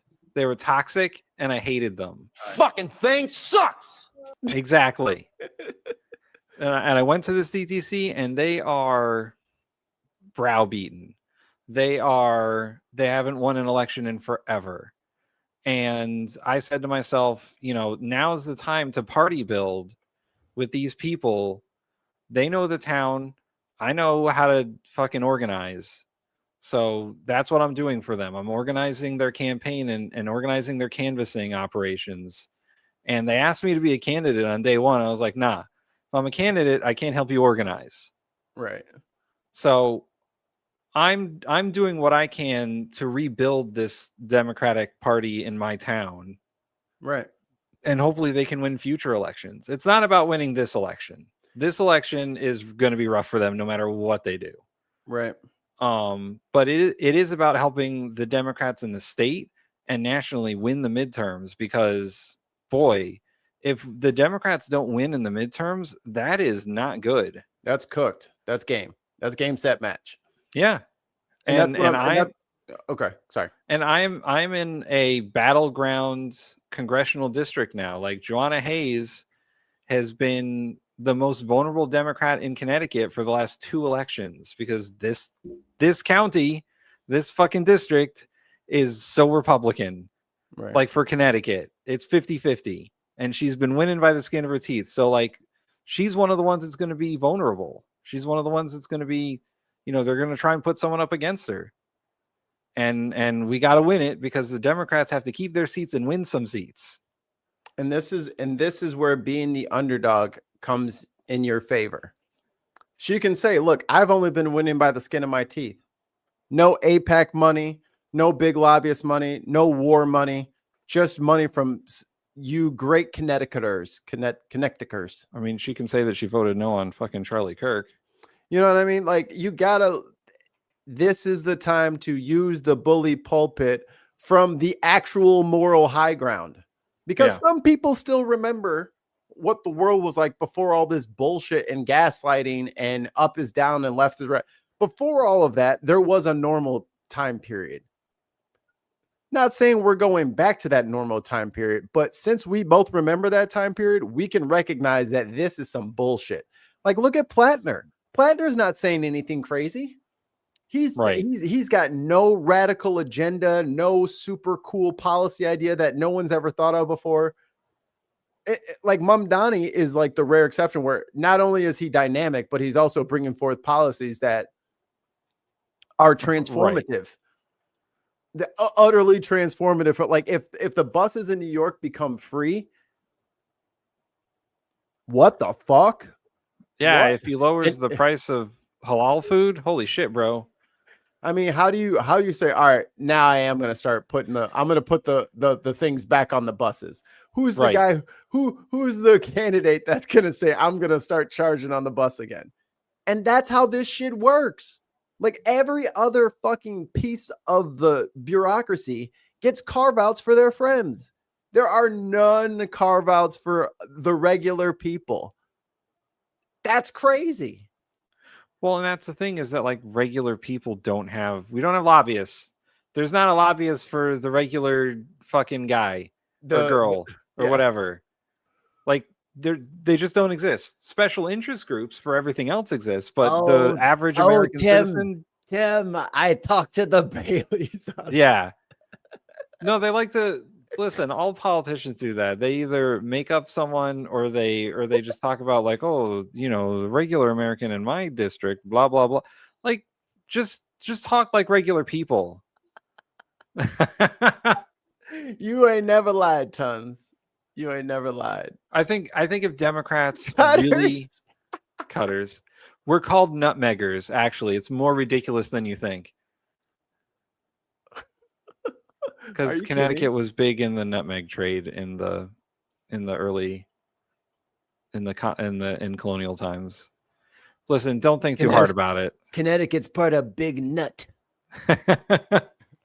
But Big Nut headquarters. If Democrats want to win, they have to start acting like regular fucking people. Plattner. They have to start. Yeah, Plattner, Sanders, AOC, great examples of politicians who speak and act like regular people. That's what people like so much about Donald Trump, is that he speaks like an asshole. No, and they think that's regular people. He's drunk He's drunk grandpa on the porch talking shit about black people again, like at the cookout. They need to talk about things that affect regular people, and they've started trying to do this, right? With the big bill thing, they started trying to do this and But saying it's that way like, too late. yeah, it's way too late. But And they need a consistent message for the next year. Let me throw this wrinkle in there real quick. The Tea Party started out with the evangelicals, and they were like, taxes. We're going to keep taxes low, tax that. And they found one thing. And then the Tea Party kind of fizzled out. And then they went even smaller than grassroots. They went to school boards. They went to city councils. They went to election boards. They have been planning this for 2 decades. Yeah. 2 decades. They got 2 decades worth of work. So while, oh my God. Will you stop it? Damn, man. The cat tries to steal the dog bed and his fucking claw gets stuck in there. And then he panics and starts sprinting out of the room with a fucking dog bed attached to his foot. Just let go with the claws, man. He can't unclaw shit. Weird ass. What was I saying? Shit. I forget. But they've been at this for quite some time. Yes. So that start undoing it. It's almost like Project 2025 fucking came out, and it didn't even leak. It was on their fucking website on the Heritage Foundation, and there still isn't a democratic response. What the fuck are you waiting on? Get going. Like, I don't understand why they're fucking. I'm gonna go sit and talk to Trump. He is at this point. They are delaying shit on purpose. Yeah. They're not helping on purpose. They are assisting in the decline, and you can see the fucking results in the Charlie Kirk vote. Why are 95 Democrats riding with them for anything? After the big, beautiful bill, you should be voting no on everything. I don't care if you want to say, do we get new paint in the parking lot? No, fuck you. That should have been the fucking response. That's the American response. The regular person is fuck all of this. Why are you doing this to me? That is not being reflected in Congress. They are playing by 1993 rules as if shit is going to swing back. And that is why I think they are vulnerable for a hijacking. Because all you got to do is talk to the people and be mad, and you win. I mean, if I was a Democrat running for House or Senate in 2026, I would look at Graham Planter and it'd be like, teach me your ways. He's like Nick Offerman in politics. Wait, hold on 1 second. Is my thing up? Hold on, because I have the button. Where is it? And the enemy is the oligarchy. Like, just do that. And the enemy is the oligarchy. He was just on the iHip podcast. Those crazy gals. And I was like listening to him. I was like, I feel like a movie's about to start. Like, God damn. In a world. Cool ass. Damn. I don't got none of that shit. My fucking sidekick voice activate. Batman, not that way. But he's already going around with Bernie Sanders to Bernie Sanders rallies and promoting the message. And you just look at him and listen to him speak. You can tell that he's from Maine. Oh, yeah. And you can tell that he's rather pissed at Susan Collins, and he's not afraid to call her out. Like, that's the tack that Democrats have to take. Oh, and I don't know if you saw this, but Rachel Maddow had a brand new podcast host, or she did an interview, someone's first interview since the election. Oh, was it Kamala? Mm-hmm. And her book? Mm-hmm. Yeah. You know what she was talking about? Just been really resting and writing and seeing family, and that they still don't fucking get it. I know. They I know. still don't fucking get it. For you to go on fucking TV, I couldn't finish it. I had to turn it off. I was cussing. My blood pressure was getting up there. I'm like, for you to not get on TV, weeping, prostrate, screaming, gnashing your teeth, just tear. Oh, and happy rapture, everybody. Gnashing your teeth that you let everyone down, and that I was about to jump off the Golden Gate Bridge, y'all. I was so sad after none of that shit. She's like, I just had to really decompress, spend some time with my oh, you mean while people's families are being ripped apart, you spent time with your family? Yeah. Oh, when everybody else was going broke, you went to the Warriors game. They do not they so disconnected that they don't get how fucking offensive all this shit is. And even Lawrence O'Donnell congratulating Maddow on getting the interview and how great the interview was. How do you not see? Yeah. And listen, LOD is our boy on this channel. He puts out the real stuff. He puts out the real stuff, but when like you were saying before, Mikey, he's on a news network. He's gotta play up the Rachel Maddow interview. He's got to say, go back and watch it. He's got to congratulate her because both of them are mentioned in her book. Yeah. Come on. And I saw some quotes from her book from it was about the time that she was about to run and she was going around getting Democrats endorsements now that Joe Biden has stepped aside. And Pelosi was like, I don't know. And fucking Schumer was like, I don't know. And even the Obamas were like, we'll see. And even Mikey's governor, Pritzker, was like, well, the convention was in my state, so I can't really take a side. These were Democrats that were supposed to line up behind Kamala Harris as their nominee, saying, the only people who said yes right away were the Clintons, and that's not great. And the Bidens. Why anyone would listen to either one of their crime bill signing asses is beyond me. Clyburn said, let's go. A few other prominent Democrats in the South said, let's go. Gavin Newsom didn't even pick up the phone for Kamala Harris. He never returned her call for an endorsement. Right. So the Democratic Party didn't give a shit about itself. Again, it's her turn. You can't do that. We have fucking millions and millions of lives on the line. And now it's all starting to come into focus. The fucking fog of war is starting to lift, and people are starting to understand how directly this shit is really gonna fuck them. And when the Gen Xers and the early boomers or late boomers, when they're starting to look at that 401k, and they're starting to look at the value of the dollar, and these farmers are looking like, oh shit, not only are the tariffs fucking shit up, but we don't have our trade.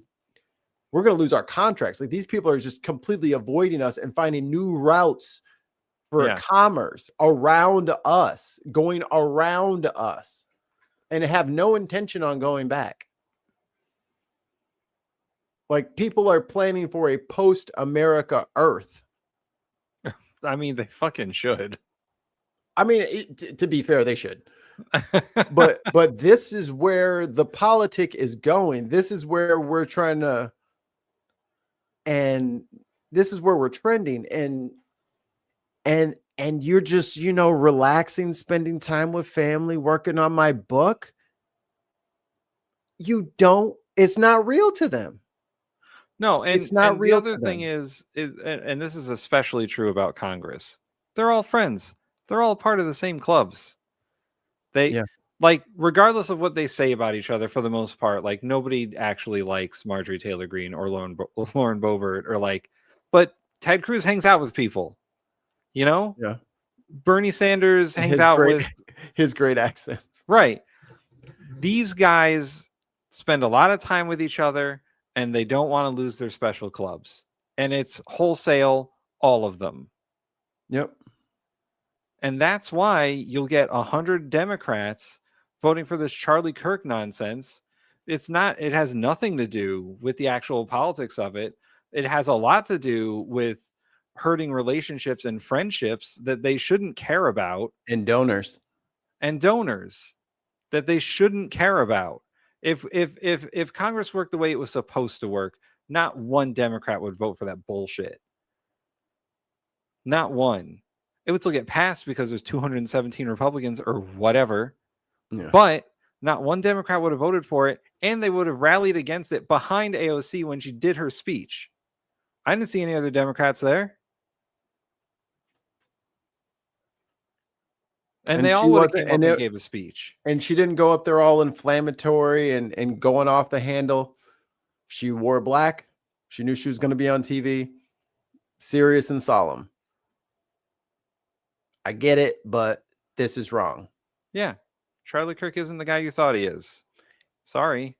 And where's the all the people around her? It's just,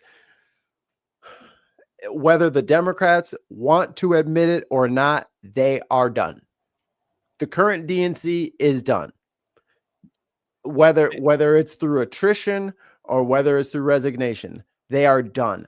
They are completely feckless and unable. I mean, they couldn't win dog catcher.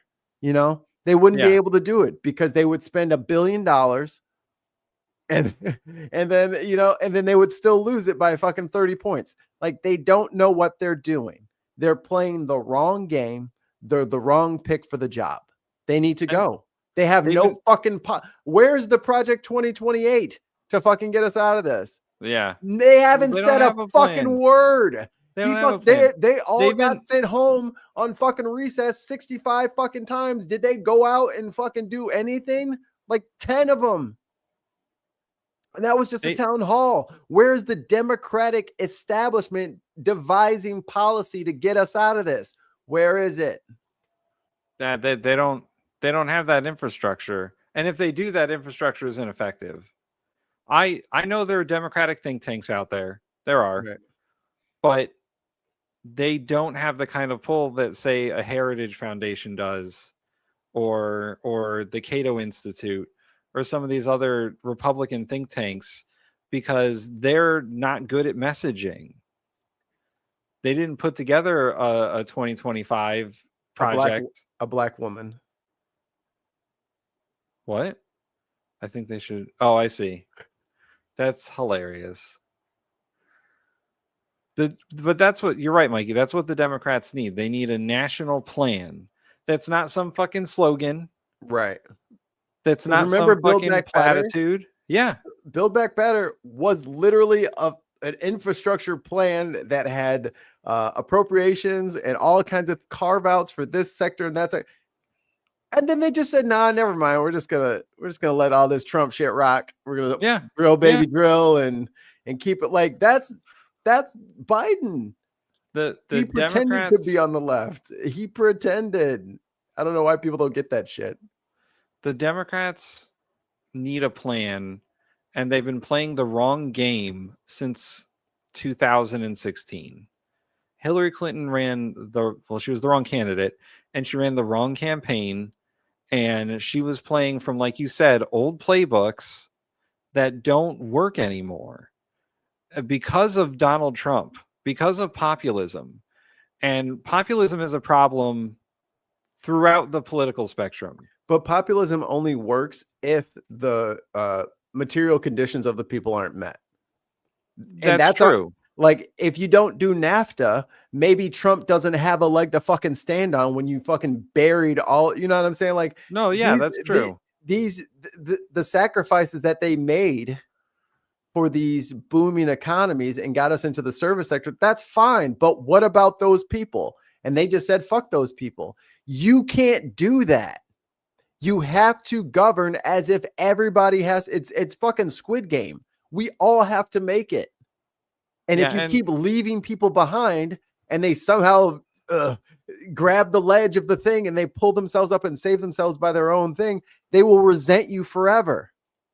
And Kay's right here. It comes down to class consciousness, and the Democrats got outmaneuvered by the Republicans. I don't know how they let Republicans be the party of unions. Right. That is insane. How did the Democrats in the last 10 years get outmaneuvered as the working class party? Because and now it- well, union because memberships are at all-time lows because the administration does not care about unions. Right. Like the union sectors are getting busted up, especially the public sector. Public sector had a lot of unions, and now those people aren't there anymore. The whole lot of them. So the Democrats really need to refine their roots as a working class party, as a union-based party.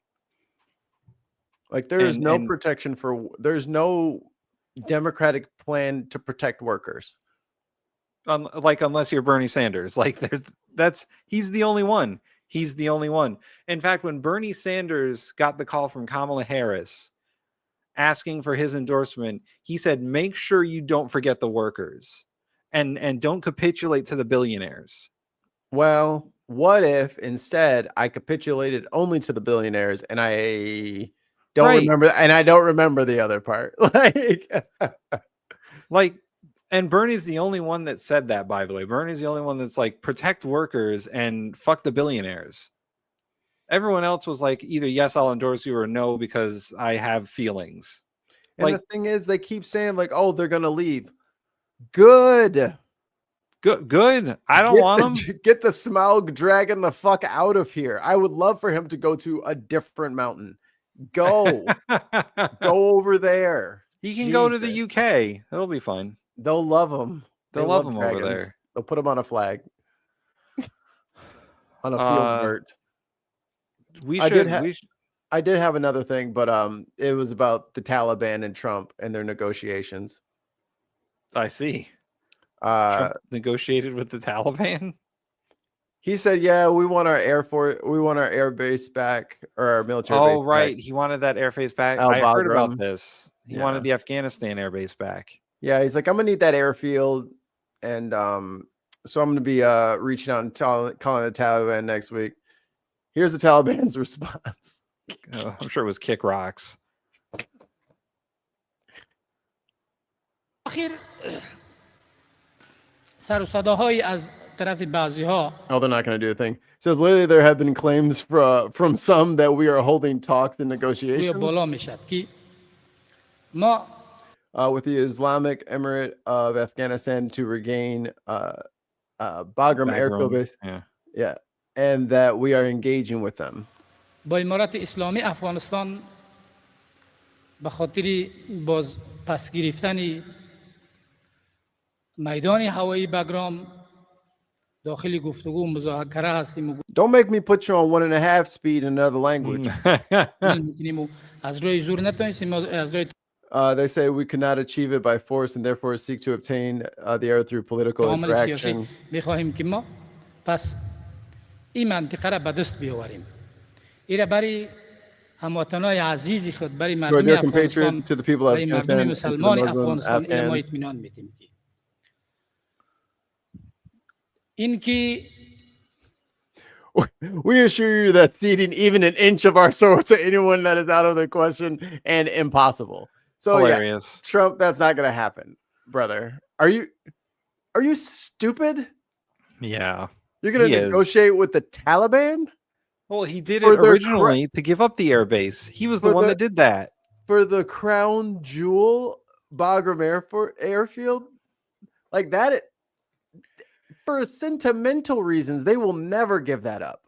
He was the one in his first term that negotiated with the Taliban leaving Afghanistan, and then he blamed Joe Biden for it when he set the date, and it was after his presidency. They said, absolutely not. We're keeping all this shit. Are you crazy? No. Yeah. So another war settled by the great leader. Oh. All right, Mikey, we should go home. We can do that. Let me copy this. Private chat. I found a Dwarf Fortress video. And I was like, you should Dwarf Fortress. I was like, you should check out this guy's stuff. He's only got 98 subs. I'm like, ah, Oh, that's sad. He's a little guy. Is so fun. And yeah, no one's gonna watch that stuff. Yeah, no one's gonna watch it. No one watch mine. Like and subscribe. We are putting together some sort of campaign to get our subscribers up to 1,000 because damn it, we deserve it. I'm gonna have to start showing leg. Yeah, Mikey's gonna start doing foot stuff. That's right. In Jello. Oh, lime green Jello. Gross. Is it the Jello with the fruit in it? Yeah, I was about to say the Mormon Jello with the carrots and shit. Shaved carrot. But yeah, we have some ideas that we're going to put together for some different content and more content and the never-ending stream of content. But yeah, we're trying to get to 1,000, and YouTube, you will not stop us. We are unbreakable. Probably, maybe. We'll see. But we would like to thank everyone for their support and the super chats and the memberships. If you're not a member already, become a member for all the extra benefits you get for being a member. And yeah, and go to twitch.tv/The Bin Podcast and subscribe and do all the liking there and give us your Bezos bucks. You get one for free if you have Amazon Prime. Yeah. And if you haven't canceled your Prime membership for any reason, why not throw that $4 our way. So they're putting a show back on, but he's going to be missing from 1/3 of the markets. I saw that. I saw in Connecticut we're not going to be able to watch Fallon. That's fucked up, man. Kimmel. Yes, Kimmel. Fallon's next. Dude, go offline, man. Just go to YouTube. Go to Twitch. Well, that's what I'm going to do. I canceled I'm talking about them, not you. Oh yeah, watch all the Jimmy Kimmel clips on YouTube and tell those fucking networks to go fuck themselves. That's not what I'm saying. You keep jumping the gun. What? I'm saying he should say fuck going on the network and just go to YouTube. Oh, yes, he should. And then he could get whatever guests he wants. He can fucking wear whatever he wants. He doesn't have to worry about fucking commercials and reading shit he doesn't want to read. Just leave. Yeah. I mean, he's got a bigger audience on YouTube than he does on network television. That's what I'm saying. Everybody's watching on their phone or on YouTube anyway. So why do you keep going to fucking NBC? I mean, that's sort of what Jon Stewart did when Apple told him that there were certain things he couldn't talk about. He was like, well, fuck all that. China. Can't talk about China. I'll go back to Comedy Central where I can say what I want. Right. But they did let him out of his deal, which was weird. Yeah, well, I think that he was like, either you let me out of my deal or I'm going to do shit you don't like. Or I'm putting up this episode that is completely about China. But anyway, Mikey, we've broken our own rule of not having a Rogan length episode, and we should leave. Sure. I'm going to keep talking, even though you're not in the room anymore. I'm just going to keep talking to the wall. You just want to talk and talk and talk. Well, you know what? Well, fuck the hell off.